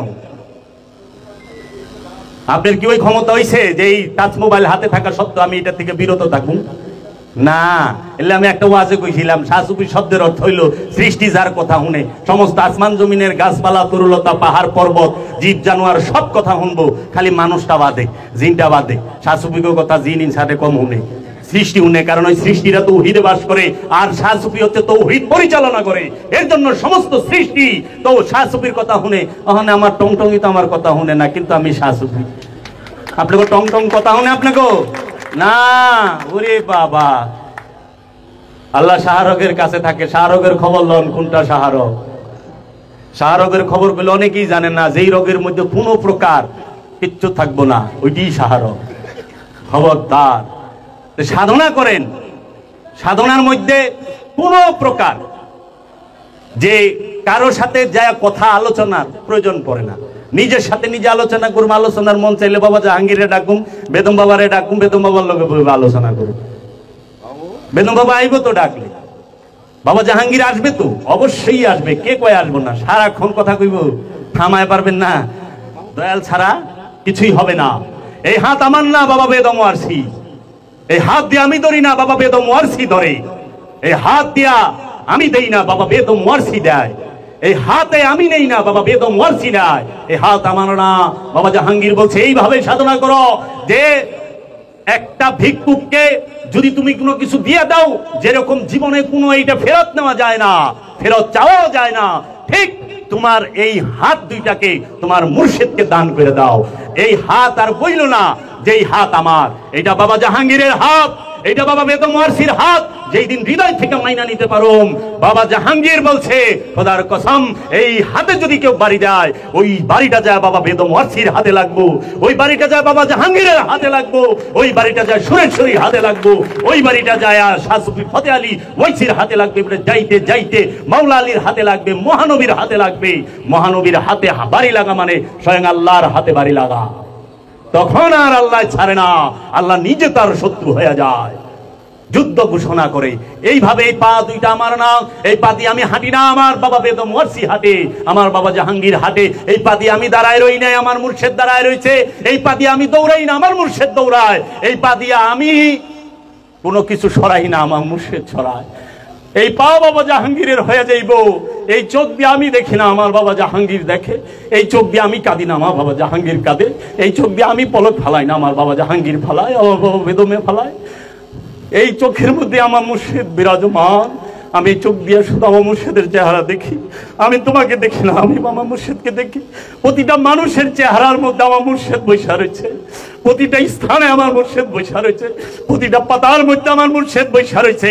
গাউসে পাক আব্দুল কাদের জিলানী আলাইহিস সালাতু ওয়াস সালাম শিরুল আশরার কিতাবে বলেছেন, 19 ভক্তের বাড়িতে এক সময়ে ইফতার করছে, 19 ভক্তের বাড়িতে এক সময়ে ইফতার করছে। এবং গাউসে পাক আব্দুল কাদের জিলানী আলাইহিস সালাতু ওয়াস সালাম এক গাছের যতটি পাতা ছিল প্রতিটা পাতার মধ্যে গাউসে পাক ছিল।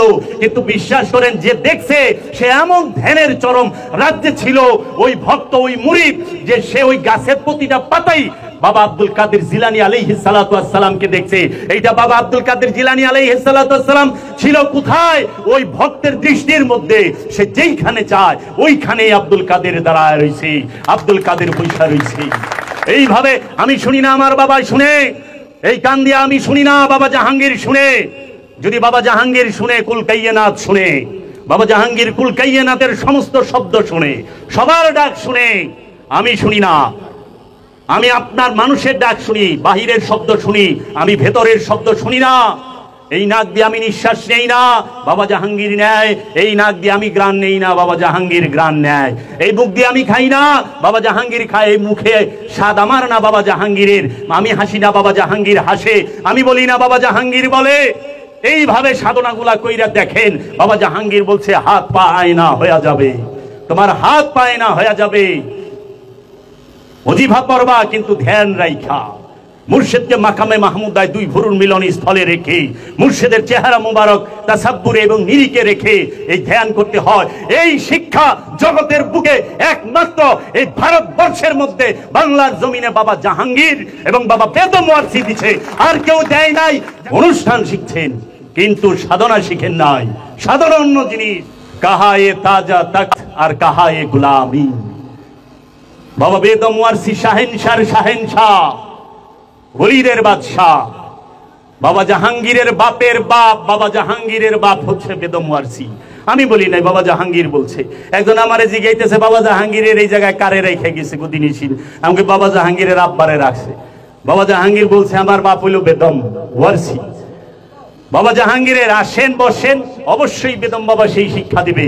কারণ বাবা জাহাঙ্গীরের যে নূরের শিক্ষা, যে নূরের জ্ঞান, সেইটা তো বেদম ওয়ারসি বাবা নিজের মধ্যেই রেখেছেন। কারণ এটা তো নিয়ে যাওয়ার জিনিস না, হাত পা দেহ নয় নেওয়া যায়, নূর কি নেওয়া যায়? এটা তো বহমান চলমান। বাবা বেদম ওয়ারসিও যোগ্য পাত্রের মধ্যে সেটা ঢেলে দেবে। পাত্রটা তো যোগ্য লাগবো। তো এই কারণ দয়াল সবাইরে দিতে আইছে। বাবা জাহাঙ্গীর, বাবা বেদম ওয়ারসি কাঙ্গাল না, দয়াল, গ্রহিতা না, দাতা। সে দিবে আপনাকে। কি দেবে? রেজেক দান করবে। সেই কি রেজেক? পবিত্র রেজেক, যাহা আপনাকে ব্যয় করবেন, অসংখ্য ব্যয় করবেন, কিন্তু কোনোদিন ফোরাইব না। বাবা জাহাঙ্গীর যে জ্ঞান নিয়ে আসছে, বাবা জাহাঙ্গীর যে জ্ঞান দেয়, বাবা বেদম ওয়ারসি যে জ্ঞান নিয়ে আসছে, বাবা বেদম ওয়ারসি যে জ্ঞান দেয়, সেইটা যত খরচ করব তত বাড়বো, যত খরচ করব তত বাড়বো। এর জন্য বেহিসাব রেজেক। কোরআনে সূরা বাকারা খুলেন, বলতাছে না, আলিফ লাম মিম যালিকাল কিতাব লা রাইবা ফি হুদাল লিল মুত্তাকিন আল্লাযীনা ইউমিনুনা বিল গায়ব ওয়া ইয়াকিমুনাস সালাতা ওয়া মিম্মা রাযাকনাহুম ইউনফিকুন। মিম্মা রাযাকনাহুম, আমি যে রিজিক দিয়েছি তা হইতে অফুরন্ত রিজিক। ব্যয় করো না। বাবা জাহাঙ্গীর ব্যয় করা যায় নাই? ফুরাইছে বাবা জাহাঙ্গীরের না। বেদম বাবারে যে রিজিক দিছে এটা ফুরানের না। মাল পানি এটা তো সুরেরও থাকে। সুদখোর, ঘুষখোর, অসৎ লোকের মাল পানি বেশি থাকে না, কিন্তু হেকমতের জ্ঞান অসৎ লোকের থাকে। তফাৎটা হে নেই। কয় আপনারা অনেক বড় বড় পিসাবরা বাবা জাহাঙ্গীরের স্কুল দেখা গেছে, চিন্তায় করে গেছে অনেক কি করণ যায়। আমরা দয়ালের কাছে এই ফরিয়াদ করি, আসলের মধ্যে আবার না ভেজাল ঢুকে যায়। কারণ দেহাদি তো অনেক কিছুই হয়, অনেক কিছু ওখানে দেহাদি হয়। কারণ স্বর্ণের মার্কেটে ইমিটেশন এমন ভাবে ঝুলায় রাখছে, দেখলে ডরায় যায় কত দাম কইব। জিন তো টিনের জিনিস, টিনের। তো কাজেই আমাদের দেশে অসংখ্য দরবার আছে। একজন সুফি মনা মানুষরে দেখলাম কিছুদিন ধরে, সুফি ভালো ভালো কথা কয়, হঠাৎ করে দেখি কি কতটি পোলাপান লাইন ধরে খাড়া করে ছবি তুলে এখন মাদ্রাসারি বানায় রিসিভ বুক চালু করে দিছে এবং ইউটিউবে ডাইরেক্ট কইতেছে মাদ্রাসায় দেন সুফি জ্ঞানী বাইর করতে হইব, সুফি আলেম বাইর। আরে সুফি আলেম সুফি নিজে শিখায়। এই ধ্যান সাধনা ছাড়া কোনো মুক্তি নাই, কোনো মুক্তি নাই। ধ্যান সাধনা করতেই হবে। আর সাধক ভাইরা ধ্যান সাধনা করেন, করার মতো করেন। বাবা জাহাঙ্গীর বলছে সংসারই তো ছাইরাইছস, সব ছাইরাইছস, তাহলে একটু জিদ্দন না যে দেখি কি হয়। Total of. বাবা জাহাঙ্গীর 3 ঘন্টা 6 ঘন্টা জিকির দিছে। বাবা জাহাঙ্গীরের একটা ছবি মুবারক আছে ওয়ালের মধ্যে টানানো, পদ্মা নদীতে গোসল করতে গেছে, এইরকম সমলির মতো শুকায়া গেছে। বাবা জাহাঙ্গীরের হাইট 6 ফিটের উপরে, কি বডি তার, এইরকম শুকায়া। আর ওখানে আমি যখন সাধনা করে রাখি আমার সাহিত্য হরি পাওয়া তেল তেল হয়ে গেছে গা, হাড্ডা কাট্টা। কি ব্যাপার, এত স্বাস্থ্য হইল? সাধকের তো এত স্বাস্থ্য হওয়ার কথা না, কারণ নাই মাছ আমিষ খায় নাই, মাছ মাংস ডিম খায় নাই, ঘুমায় নাই, তার স্বাস্থ্য এত মোটা লোক। আবার জিকির কইরেন। যে অনেক বড় বড় সাধু আছে যে ভিতরেরটা, মানে বাবা জাহাঙ্গীর ঘরের থেকে টাইনা বাই করছে জিকিরের আওয়াজ কো। আমি ওইটা কইয়া পারলাম না, এখানে ফেসবুক চলতে আছে রাত 2:30টার সময়, তখন আমরা সাধনায় ডাইটা সব তীরে বাইর করছে। রাত 2:30টা কি 2:45টার সময়, এই সব বাইর, সব চুপ, গভীর ধ্যানে আছে একদম। ওই যে ভিতরের যে জিকির না, ইমুন জিকির হ্যাঁ নিজেও জানি না উনি এইরকম জিকির করতে আছে। বাবা সব তীরে বাইরে বাইর, মাচায় বইছে, বইয়া কইছে। কালাম নামে একজন সাধক ছিল ময়মনসিংহের, 1 বছরে 1 সাধনা করছে, 4 মাসে 2টা সাধনা করছে। বাবা বলছে কালাম এক পায়ে পাড়া দিমু আর এক পাও দেরা টান্দা ভাইরা হালামু, আমি যেটা কইছি ওইটা করবি, আমি যেটা কইছি ওইটা করবি। জিকির করবি, এমন ভাবে জিকির করবি যে জিকিরের মধ্যে আলে মোহাম্মদকে ভালোবাসা ব্যতীত কেউ মুমিন হইতে পারে না, ইমানদার হইতে পারে না, মুমিনও হইতে পারে না, মানুষও হইতে পারে না, অমানুষই থেকে যায়। সর্বপ্রথম যে বিষয়টা, যে যার যতখানি ইজ্জত তারে ততখানি দিতে হবে, যার যতখানি ইজ্জত তারে যদি ততখানি না দেওয়া, এইটাও জুলুম।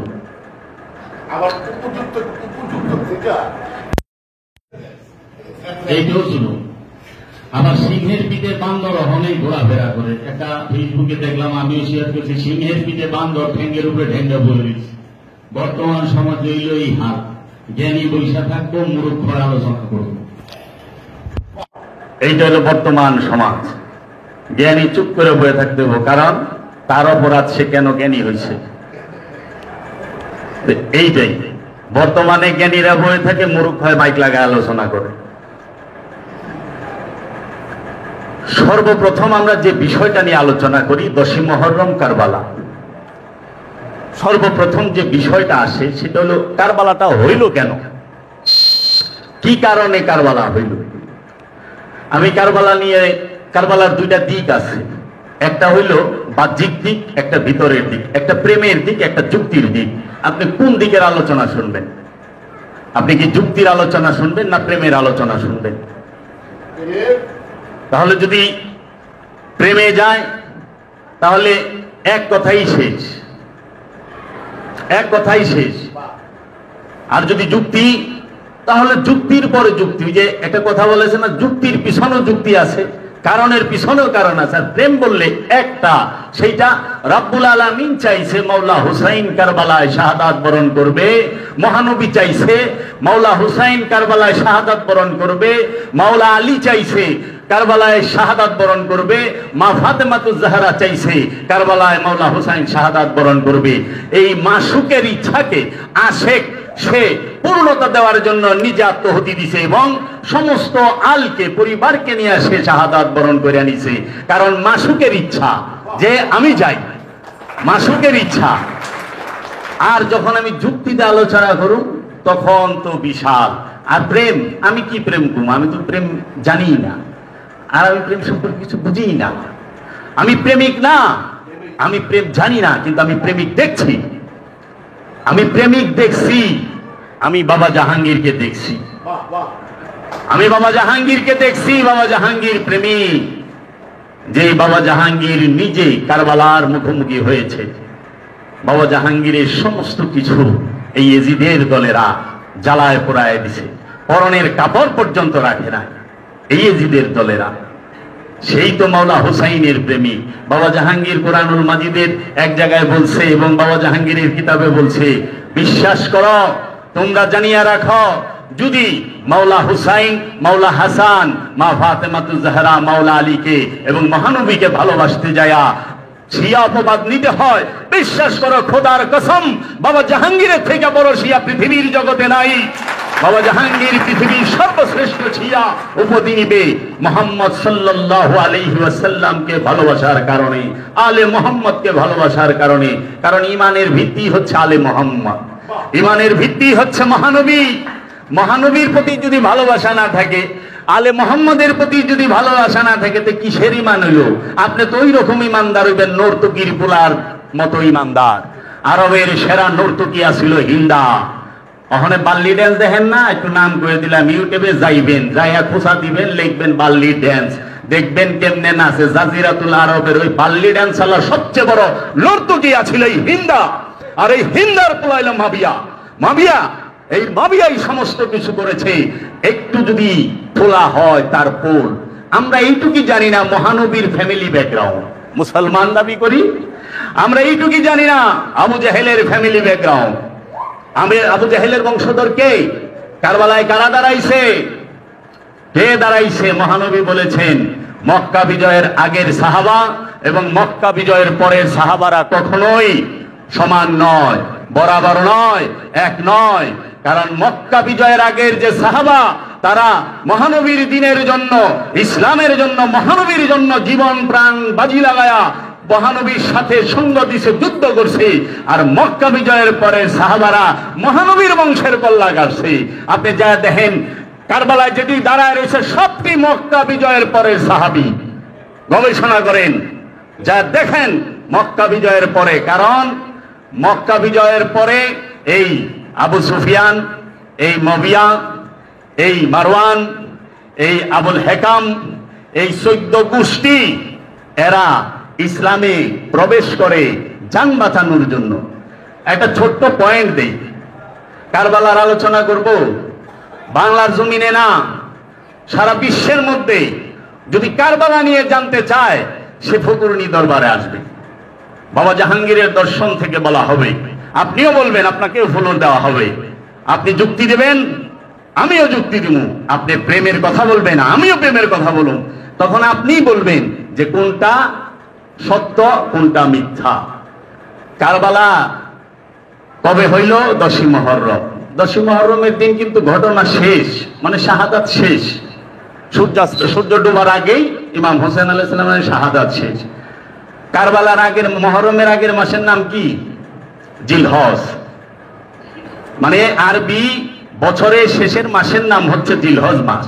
জিলহজ মাসের 10 তারিখে হয় কুরবানির ঈদ। জিলহজ মাসের 8-9 তারিখে হয় হজ অনুষ্ঠিত হয়, তাই না? আচ্ছা, হজ পালন কইরা ওই মক্কা থেকে ওই সময় আইটা যাইতে 20 দিন কুফায় লাগে, 12 দিন 10 দিন কুফায় লাগে উঠে আর ঘুরাই ছেড়ে যাইতে। হজ পালন কইরা অনেকে যায় আলে রসুলের কল্লা কাটছে। ওনে যে 33,000 মুসলমান ছিল, উবাইদুল্লাহ ইবনে জিয়াদ, সে তো কুফায় ছিল না, সে কোথায় ছিল? মক্কা হয়েই গেছে। হজ কইরা যায় আলে রসুলের কল্লা কাটছ। কিমন হাজি, কিমন হাজি তুমি?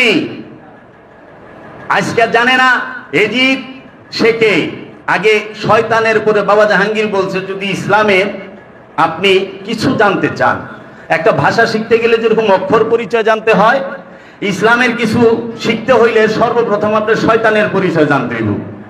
আর কারবালা সম্পর্কে কিছু জানবার হইলে সর্বপ্রথম এই শয়তানের যে সাজরায় খবিসা, এই সাজরায় খবিসার পরিচয় জানতে হবে। আপনি তো সাজরায় খবিসার পরিচয় জানেন না, এর লেগে মুনাফিকরা মুসলমান কোন আসসালামু আলাইকুম, মুনাফিকরা কোন আসসালামু আলাইকুম। মুনাফিকের উপরে রহমত দেন, কি করেন? আবু সুফিয়ানের ছেলের নাম কি? মবিয়া। মবিয়ার ছেলের নাম কি? এজিদ। এজিদের বাপের নাম মবিয়া, মবিয়ার বাপের নাম আবু সুফিয়ান। এই আবু সুফিয়ানের স্ত্রীর নাম হচ্ছে হিন্দা, হিন্দার বাপের নাম কি? উতবা। এই হিন্দার ভাইয়ের নাম কি? ওয়ালিদ বিন উতবা। খেয়াল করেন। আবার এই এজিদের, এই মবিয়ার আপন চাচতো ভাইয়ের নাম হচ্ছে মারওয়ান বিন হাকাম। আর এই আবুল হেকাম এ হচ্ছে আবু সুফিয়ানের আপন ভাই। এবং এই আবু সুফিয়ানের আপন ভাই আবুল হেকাম, যার টাইটেল হইল, মহানবী দিয়েছেন উপাধি আবু জাহেল। আবু জাহেলের নাম শুনেন না? এই আবু জাহেলের নাম, তার উপাধি হইল, এইটা হলো উপাধি, আর ওর আসল নাম হইল আবুল হেকাম। আবুল হেকাম আর আবু সুফিয়ানের আপন ভাই। এবং আরেকজন ভাই আছে, সেই ভাইয়ের নাম হলো আফফান। আফফানও কাট্টা কাফের, আবু সুফিয়ানও কাট্টা কাফের, এবং আবু জাহেল মানে আবুল হেকাম এও কাট্টা কাফের। এই তিনটা কাট্টা কাফের। এই তিন কাট্টা কাফেরের ঘরে তিন সন্তান হয়েছে। তিন সন্তানই উমাইয়া রাজবংশের রাজা হয়েছে, বাদশাহ হয়েছে। সেইটাকে আফফানের ঘরে একজন, সে জলিলুল কদর সাহাবী হযরত উসমান রাদিয়াল্লাহু তাআলা আনহু, আফফানের ছেলে। আফফানের ছেলের নাম হযরত উসমান। আর আবু সুফিয়ানের ছেলের নাম মবিয়া। মবিয়া আরবের রাজত্ব চালাইছে অনেক বছর এবং দামেস্কের গভর্নর ছিল। আচ্ছা, তারপরে আবুল হেকামের পোলাকে মারওয়ান, এই মারওয়ানও রাজা হইছে। এখন উসমান খলিফা হইছে, হযরত উসমান রাজত্ব চালাইছে, এটা সবাই জানে। মবিয়া খলিফা হইছে, মবিয়া রাজত্ব চালাইছে, এটা সবাই জানে।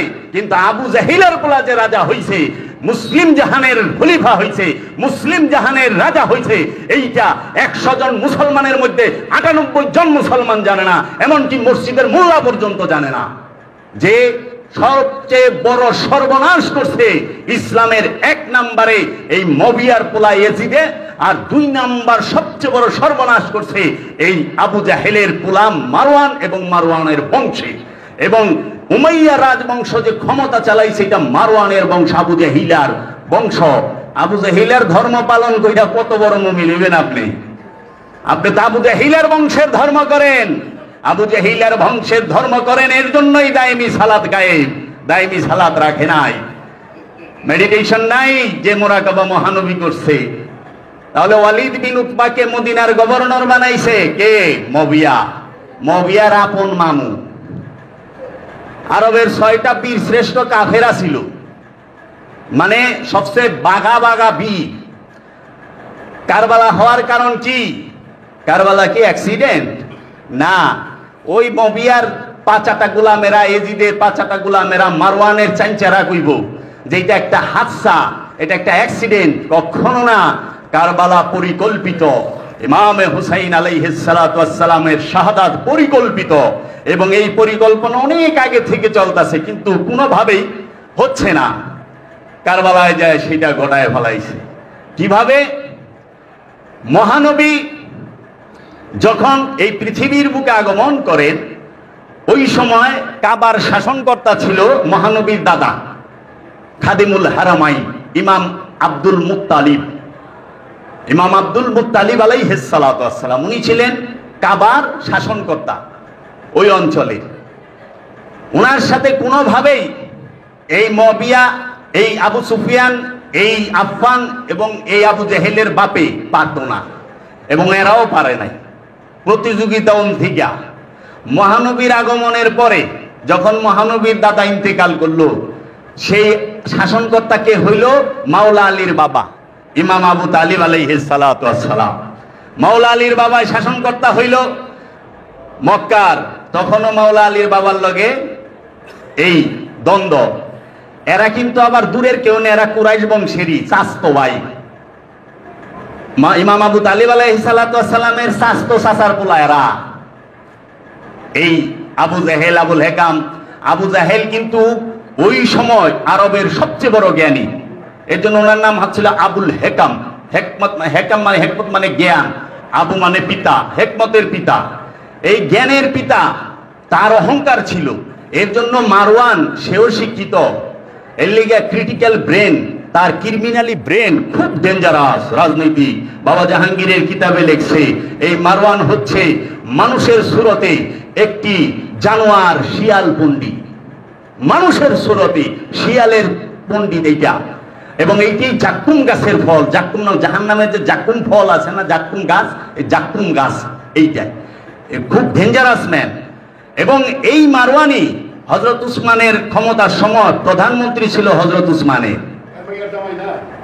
এবং এই মারওয়ানের মেয়ারে বিয়া করছে আবার হযরত উসমানে।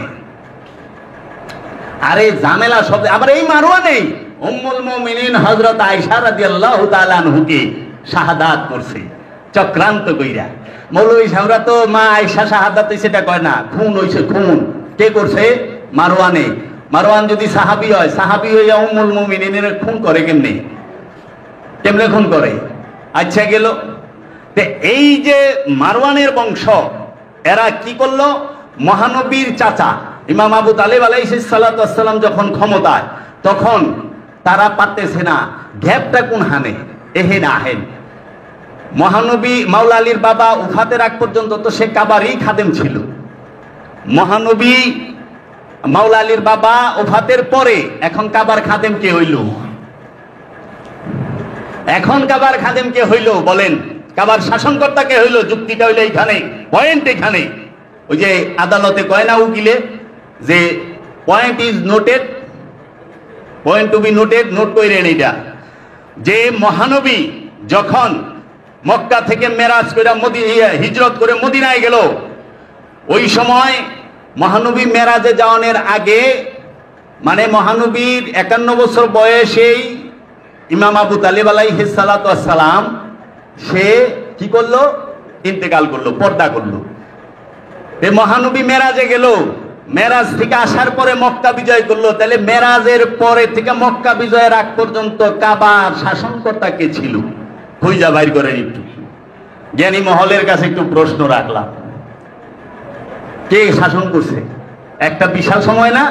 52 থেকে ওইখানে মহানবী ই করলো কোথায়? 60 বছরের পরে যায় বিদায় হজ করলো।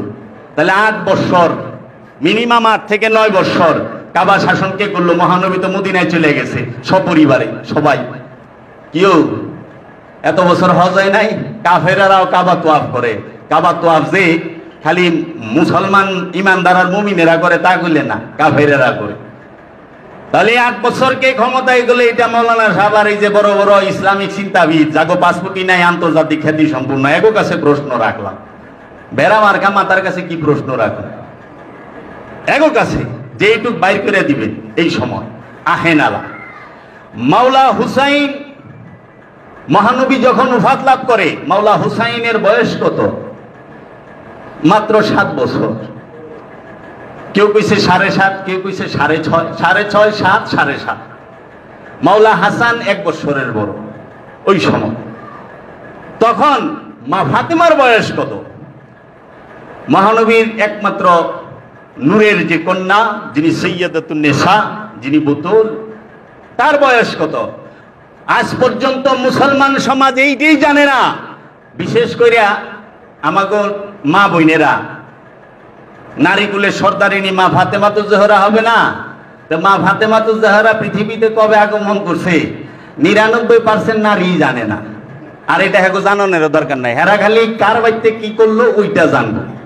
পুটনামিটা ভালো করে মাইন্ড করেন না। আবার গবেষণা আপনি করলে, কারণ আপনারও মরণ আছে, আমারও মরণ আছে, আপনারও জীবন আছে, আমারও জীবন আছে, আপনারও জাহান্নাম জান্নাত আছে, আমারও জান্নাত জাহান্নাম আছে। তা আপনি তো গাছ হাইরা হইয়া রয়েছেন কে? গবেষণা করবেন না? মা ফাতেমাতুজ জোহরার এক রওয়ায়াত আসছে, মহানবী যেই বছর মানে 40 বছর বয়সে যখন নবুয়াত ডিক্লেয়ার করছে, সেই বছর মা ফাতেমাতুজ জোহরার আগমন ওই বছরে। এবং আরেক জায়গায় আছে মা ফাতেমাতুজ জোহরার আগমন করছে 606 সালে, 606 সালে খ্রিস্টাব্দে, 606। আর মহানবী উফাত করছে 632। তাহলে 606 থেকে 632 আপনি 6 বাদ দেন, 32-এর থেকে 26 আহে না? 26 বছর বয়সে মায়ও চলে গেছে। পাক পাঞ্জাতনের সর্বপ্রথম শাহাদাত বরণ করে, পাক পাঞ্জাতনের মধ্যে আলে রসুলের মধ্যে সর্বপ্রথম শাহাদাত বরণ করে মা ফাতেমাতুজ জোহরা। যিনি মহানবীর উফাতের 90 দিনের ভিতরে এই পৃথিবী ছেড়ে চলে যান, তাকে হত্যা করা হয়। কে হত্যা করলো? পুরুষদের নয়, যুদ্ধে গেছে হত্যা করছে। মা ফাতেমার ঘরে ঢুইকা মা ফাতেমাকে কে হত্যা করলো খোঁজ লইবেন না একটু? এইটা কইলে কি অপরাধী হইয়া যেমন না, ওই নামধারী সাহাবারাই করছে ক্ষমতাকে কুক্ষিগত করার জন্য। মহানবীর উফাতের সাথে সাথে কি হবে ওই দিনই মহানবী দেখাই দিছে, যখন মহানবী দেহ মুবারককে রওজায় রাখা থুয়া যারা নাকি সিংহাসন খুঁজতাছে, ক্ষমতা খুঁজতাছে, পদ খুঁজতাছে, যে আমারে কোন পদ দেওয়া হইল, আমারে কোন পদ দেওয়া হইল, আমারে কোন পদ দেওয়া হইল, মাত্র 33 জন, কেউ বলে 22 জন, কেউ বলে 12 জন, কেউ বলে 13 জন, কেউ বলে 18 জন, কেউ বলে 33 জন। মানলাম 33 জনই ছিল, মাত্র 33 জন ছিল মহানবীকে রওজা মুবারকে রাখার সময়, মহানবীর উফাতের সময়। 3 দিন পর্যন্ত মহানবীর দেহ মুবারক জমিনের উপরে থাকে।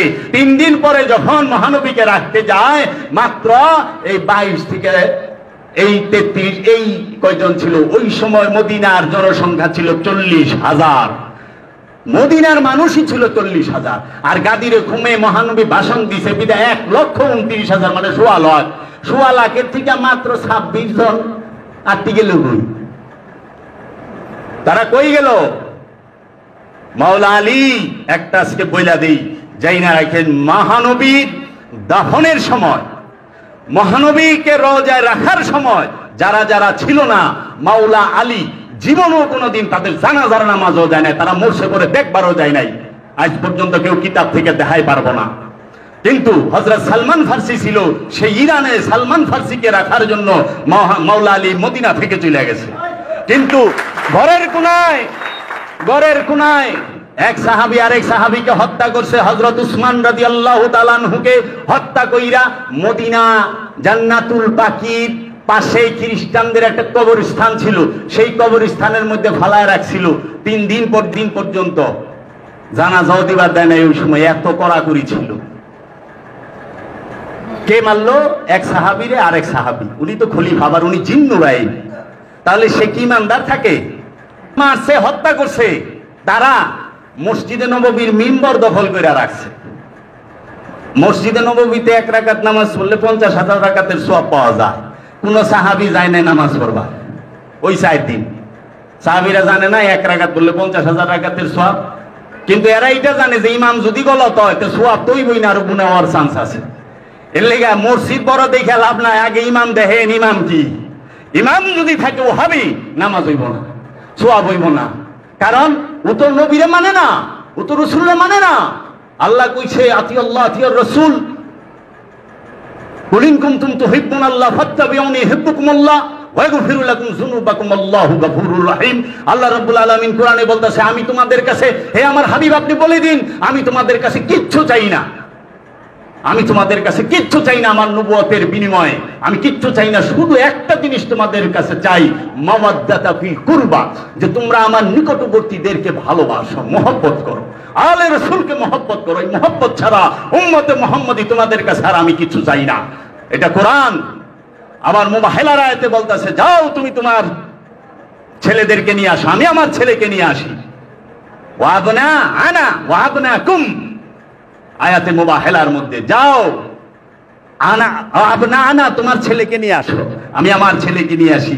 কোরআন দলিল, হাদিস না যে ইমাম হুসাইন এবং ইমাম হাসান আলাইহিস সালাতু ওয়াস সালাম মহানবীর নূরের সন্তান, রক্ত মাংসের না, এটা কোরআন দলিল দিতাছে। সে বলতাছে আমি আমার ছেলেদেরকে নিয়ে আসি, তোমরা তোমার ছেলেদেরকে নিয়ে আসো, আমি আমার নিসাকে নিয়ে আসি, মানে মেয়েকে নিয়ে আসি, স্ত্রীকে নিয়ে আসি, কন্যাকে নিয়ে আসি, তুমি তোমার স্ত্রী কন্যা মেয়েকে নিয়ে আসো, আমি আমার নফসকে নিয়ে আসি।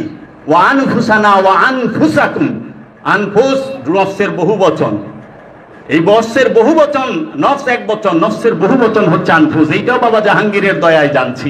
বাবা জাহাঙ্গীর না আইলে অন্ধের গহ্বরেই থাকতাম আর আবু জাহিলার পূজারই থাকতাম। বাবা জাহাঙ্গীর আসছে বিদায়, আজকে আমরা আলে মুহাম্মদের মহব্বত কি সেটা বুঝতে পারি। আলে মুহাম্মদের মহব্বত। তো যে শাহাদাত করলো হযরত উসমান, শাহাদাত হলো কোথায়? মসজিদের ভিতরে। কোন সময়? কেউ কয় কোরআন পড়া অবস্থায়, কেউ কয় নামাজ পড়া অবস্থায়। মানলাম নামাজ আর কোরআন দুইটাই পড়া অবস্থায়। মানে মসজিদের ভিতরে আরবিয়ান কুবাকুবিকরণের হত্যাকরণের সিস্টেমটা আগের থেকেই চালু। মাওলা আলীকে মসজিদে করছে, হযরত উমর হত্যা হয়েছে, হযরত উমর কে হত্যা করলো ইতিহাস থেকে জানতে পারি, আল্লাহ ভালো জানে। হযরত আবু বকর সিদ্দিকের বড় ভোলা মোহাম্মদ বিন আবু বকর করছে। আমি হাওয়ালা দিবার পারুন কিতাবে, যে অমুক কিতাবে আছে, কি করবেন আপনি? আবার এই হযরত আবু বকর সিদ্দিকের বড় ছেলে রে মবিয়া আবার গাদার চামড়ার লগে পেছাইয়া জিন্দা জ্বালাই দিছে, একবার বুঝিয়ে হালাইছে। আর যাইবেন কোন? এর লেগে বাবা জাহাঙ্গীর তার কিতাবে লেখছে, আরবের ইতিহাস যদি ঠিক মতো মানে একটু হালকা পড়েন তাহলে আধা ডাকাই দিবেন, আর যদি পুরা মন দিয়া পড়েন নিঃসন্দেহে আপনি বিশাল বড় একটা ডাকাই দিয়ে দিবেন। কেমনে কারে কোন ভাবে খুন করার লাগবো এই বিষয়টা চালু হয়েছে মবিয়ার আমল থেকে।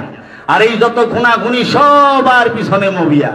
তাহলে মা ফাতেমাতুজ জাহরাকে ঘরে ঢুইকা কে শাহাদাত করলো? ইয়াং লেডি, যে একদম যুবতী। মহানবী যখন উফাত লাভ করে মাওলা আলীর বয়স মাত্র 33 বছরের তো যুবক হয়। আমাদের দেশের অনেক পোলা আছে 33 বছরে বিয়েই করে না, আর ওটা তারও মহানবীর উফাতের সময়। কারণ মাওলা আলী আগমন করে 600 সালে, আর মহানবী আগমন করে 570-এ। 632-এ মহানবী পর্দা করে মাওলা আলী। তাহলে এই যে মাওলা আলী কিভাবে মাওলা আলীকে শাহাদাত করলো, কে করলো? আব্দুর রহমান ইবনে মুলজেম।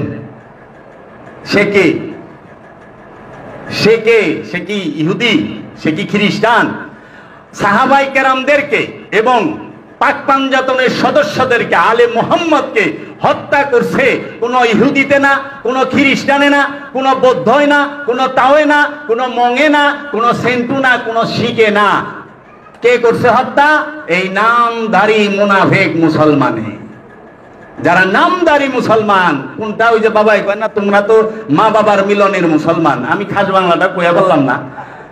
ওই মা বাপের মিলনে যে মুসলমানটা বাইরে, এই মুসলমানে যারে ফেলের মালের মতো, আরে ফেলে ঢুকলেই ওটা বদনাও আরে ফেল, সিয়ারও আরে ফেল, সবই আরে ফেল, এইরকম। তো কাজী এই যে বিষয়টা আপনি এখন আস্তে আস্তে বুঝবার পারবেন। কারবালার কি কার নির্দেশ হইলো? এজিদের। এজিদ কার বলা? মবিয়া।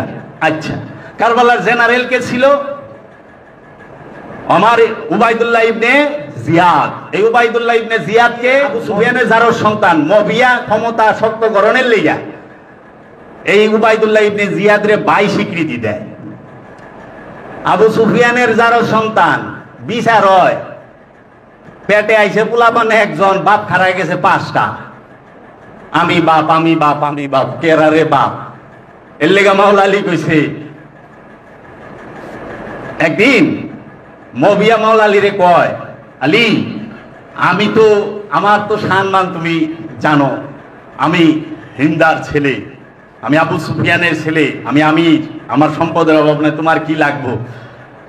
তখন মাওলা আলী উত্তর দিছে যে তুমি কি দিবা?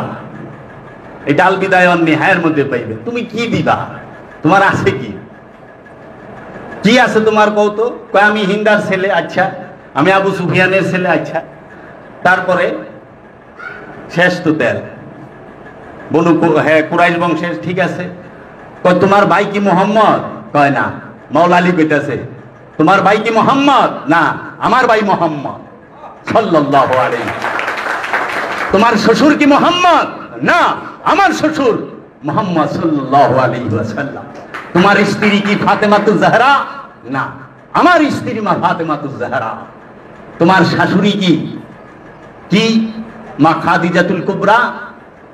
তার পরিচয়টা সবাই লুকায়। মা খাদিজাতুল কুবরাকে মালকায়ে আরব, মালকায়ে আরব। মহানবী কিন্তু কিং না, সে আরবের কিং না, কিন্তু মা খাদিজাতুল কুবরা সে হচ্ছে আরবের, জাজিরাতুল আরবের মালিকা, মানে মহারানী। তার যে সম্পদ, তার যে ধন সম্পদ, মাকান এত পরিমাণ যে জাজিরাতুল আরবের সর্বশ্রেষ্ঠ ধনী হচ্ছে মা খাদিজাতুল কুবরা। আর এই মা খাদিজাতুল কুবরার সমস্ত সম্পদ মহানবীকে দান করে দেয়। মুহাম্মদের আদর্শ দেখেন, মা খাদিজাতার আদর্শ দেখেন, মহানবী সমস্ত সম্পদ ইসলামের জন্য, মা খাদিজার সমস্ত সম্পদ ইসলামের জন্য ব্যয় করে নির্দ্বিধায়, বিনা দ্বিধায়। আরবের গরিব মানুষকে খাওয়ায় বাঁচাই তো রাখছে, খালি মুসলমান না, সবাইরই খাওয়াইছে। উটের গোশত দিয়া জুল আর খবুজ খাওয়ায় বাঁচায় রাখছে। আর মবিয়ার কি চরিত্র, আবু সুফিয়ানের বেটার ক্ষমতায় বইয়া বাইতুল মাল রে নিজের মাল বানায় লইছে। আগে আসিল ফকুন্নি, বাজারে বাজারে নাচতো, অহন হইছে রাজা। আর মহানবীর ওই সাইডে দেখেন, তারা আগে আসছিল বাদশাহ, তারা দিতে দিতে দিতে দিতে জগতের সমস্ত সম্পদ বিলায় দিছে এই মহানবী। মহানবী উফাত লাভ করে তখন পাওয়া যায় একটা 5 কেজি জব, 2.5 কেজি জয়তুনের তেল, একটা সিরা ফাটা কম্বল, একটি লাঠি মোবারক, এগুলা পাওয়া যায়, সম্পদ পাওয়া যায় নাই। আর এরা মরছে পরে, এইখানে হইলো তফাৎ। হযরত উমর রে হত্যা করলো, মৌলভী সাহেবরা কয় না, আবার যে মৌলভী কয় হ্যাঁ আবার ইহুদি আমদানি করে।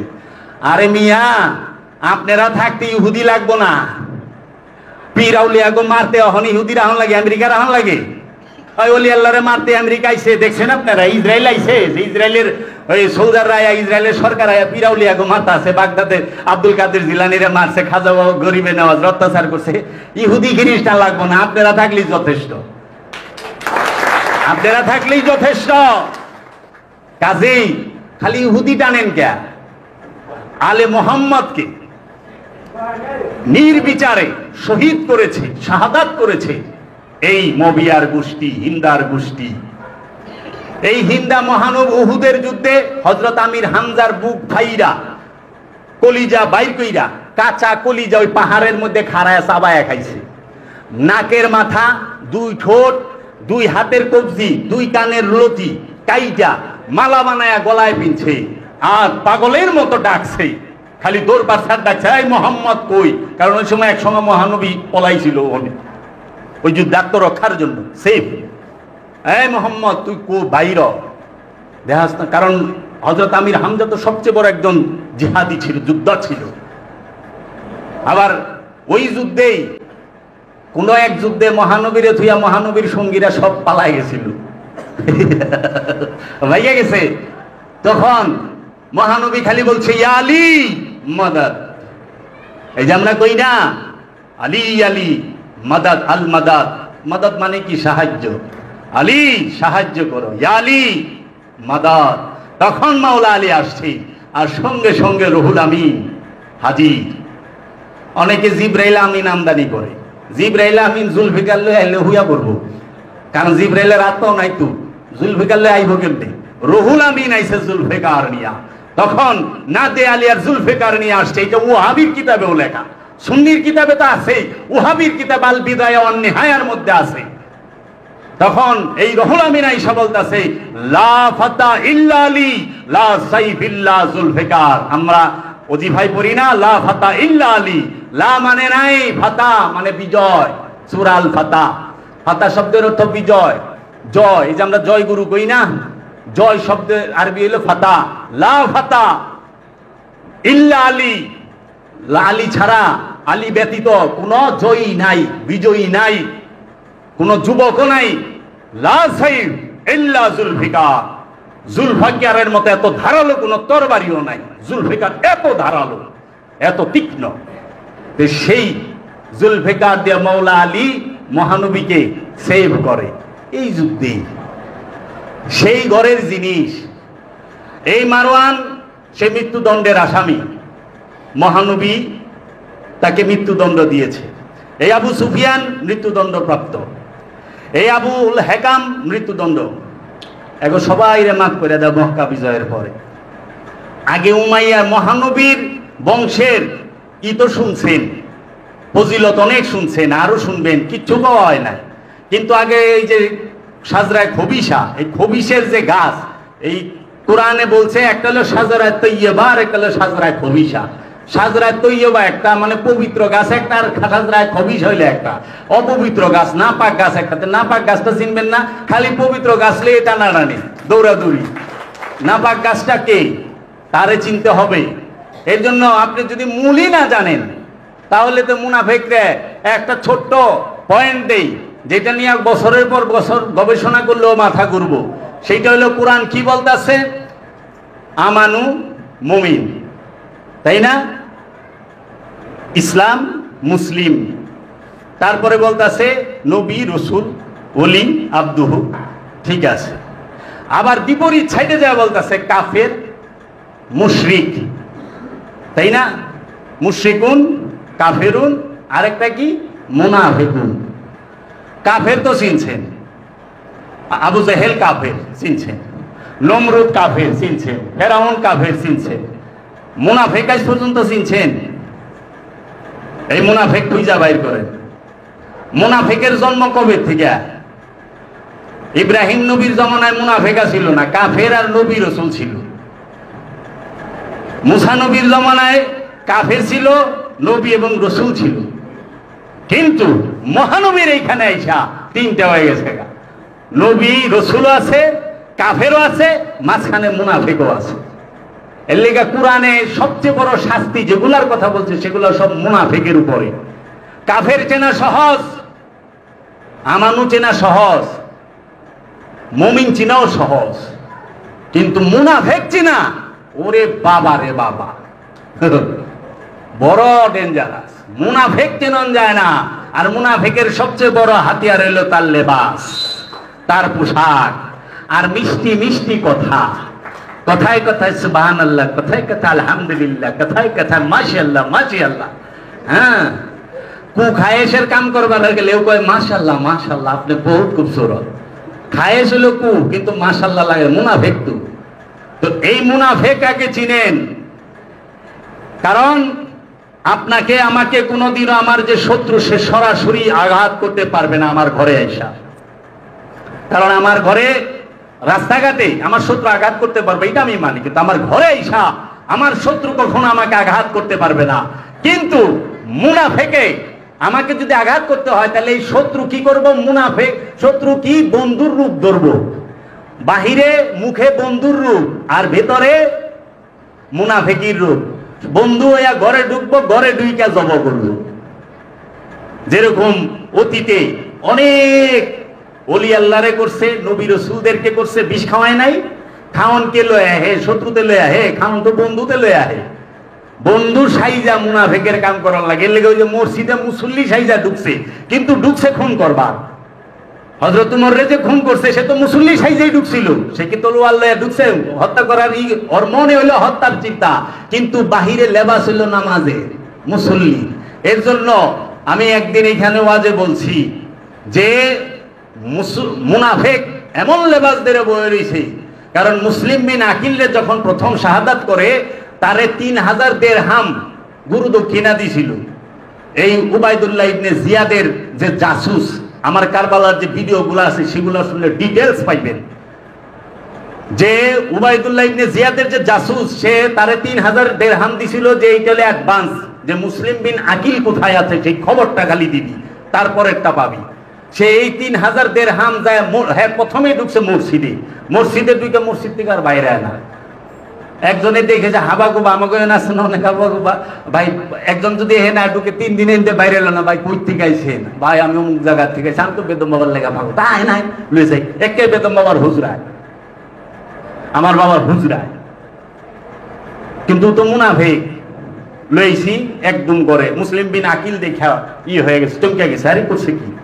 একে ভাই আপনার লেগে পেরেশান, ইমাম খুঁজতে আছে, পায় না, মুড়ি দিও। বলে একের আয়াই ওই 3000 দিরহামি গুরু দক্ষিণা দিছে। আর শরীর টিপার তেল ডলারে বাবা, সারা দিন রাত দিন ভরা শরীর টিপে তেল ডলে, রাইতে বেলা যায় সমস্ত খবর উবাইদুল্লাহ ইবনে জিয়াদরে দেয়, যে কে আইছে, কে গেছে, কি বুদ্ধি কি করতেছে, কোন হানে কে কোন পর্যন্ত সব। আবার দিন ভরা পাও টিপে লেগে কাছে বয়ে পাও টিপলেই বাবার কোনো কারণ নাই, হ্যাঁ মুমিন, আবার এটাও বাবার কারণ নাই যে হ্যাঁ মুনাফিক। হ্যাঁ, তো কাজেই কি বলে তাসকিরা মানে কি? ঘটনা। তাসকিরাতুল আউলিয়া মানে আউলিয়াদের জীবনী ঘটনা বর্ণনা করেন, নবীদের জীবনী বর্ণনা করেন, ওইখান থেকে শিক্ষা নিতে হইব।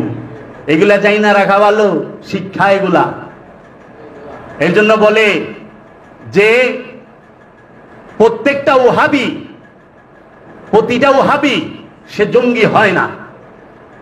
প্রতিটা ওহাবি সে জঙ্গি হয় না, কিন্তু যেটা জঙ্গি ওইটা 100% ওহাবি, ওটা 100% ওহাবি। খুঁজলে দেখেন, তদন্ত করে দেখেন, কোন ওলি আল্লাহর প্রেমিক সে কখনো উগ্রবাদ জঙ্গিবাদে লিপ্ত না, হত্যাকাণ্ডে লিপ্ত না। সময় অনেক হয়েছে, কারবালার 2 ইতিহাস কইবার গেলে 2-3 রাত লেগে যাবো, তাও শেষ হইব না, কিন্তু ক্লিয়ার হয়ে যাইব। এই যে পরিচয়টা আগে জানলেন, আস্তে আস্তে এক চরিত্রগুলা দেখবেন, এরা কারা, এরা কি করলো। মবিয়া কাতিব ওহী হয়ে গেল মক্কা বিজয়ের পরে ইসলামে প্রবেশ কইরা, কিন্তু মাওলা আলী যার সামনে সর্বপ্রথম রুহুল আমিন সূরা আলাকের প্রথম আয়াত নিয়ে আসে, ইকরা বিসমি রাব্বিকাল্লাযী খালাক খালাকাল ইনসানা মিন আলাক। এই আয়াত যখন নাজিল হয়, হে আমার হাবিব আপনি পড়ুন, এই আয়াত যখন নাজিল হয়, মাওলা আলী ওইখানে হেরা পর্বত উপস্থিত। সে কাতিবে ওহী হইতে পারে নাই, কোরআন বোর্ডের সদস্য হইতে পারে নাই। মক্কা বিজয়ের 2 বছর পরে গাদিরে ঘুমের পরে কয়টা আয়াত নাজিল হইছে, কোন সূরাটা নাজিল হইছে গাদিরে ঘুমের পরে বলেন? আর মক্কা বিজয়ের 8 দিন পর, কয়দিন পরে গাদিরে ঘুম হইছে, একটু হিসাব করবেন না? তো ক্ষমতায় আপনারা আমরা পারুন না তো তাগোর সাথে, কারণ মবিয়া নিজে রাজা, সে নিজে রাজা, সে কোটি কোটি লক্ষ লক্ষ আলেম নিয়োগ দিতে পারবে। আপনি কয়টা আলেম নিয়োগ দেওয়া পারবেন? আর আপনি নিজেরই তো প্রবলেম। মারওয়ান রাজা, সে তার দলের লক্ষ লক্ষ আলেম নিয়োগ দিতে পারবো না। বাবা ভুল কইলাম, তার কাছে সম্পদের ভান্ডার না, সে যা ইচ্ছা তাই করতে পারবো। তার সাথে তার কাছে পুলিশ আছে, র্যাব আছে, মানে পুলিশ ফৌজি কোনো কিছুর অভাব নাই, আলেমের অভাব নাই, মুফতির অভাব নাই, কারির অভাব নাই। মসজিদ দান সে বানায় দিব, মাদ্রাসা দান বানায় দিব। আর আপনার একখান খানকা হিয়া বানাইবার যায় তেজপাতা অবস্থা, তা আপনি তার সাথে লইরা পারবেন করতে গিয়ে? এর লিগা ওলি আল্লাহরা কি হয়ে গেছে, আস্তে আস্তে আস্তে আস্তে ভিতর দিকে চলে গেছে, জঙ্গলে চলে গেছে। কারণ নির্যাতন এত করছে যেটা সীমার বাইরে।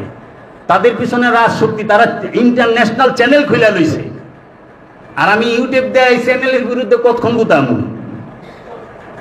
পিস টিভি, ওই যে মুর্দা কমিটির চেয়ারম্যান বাবা জাহাঙ্গীর কইছে না, মুর্দা কমিটির সভাপতি জাকির নায়েক, এই মুর্দা কমিটির সভাপতি হলো তাগজ প্রধান, সালাফির প্রধান হলো সে।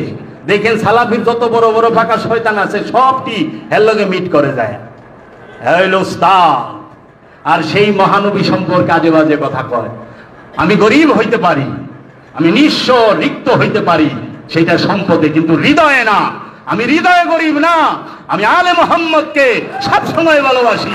আমি জাকির নায়েকের মাথার উপরে খাড়ায় কয়ে পারুম, তুই বেয়াদব, গুস্তাকে রসুল, গুস্তাকে রসুল।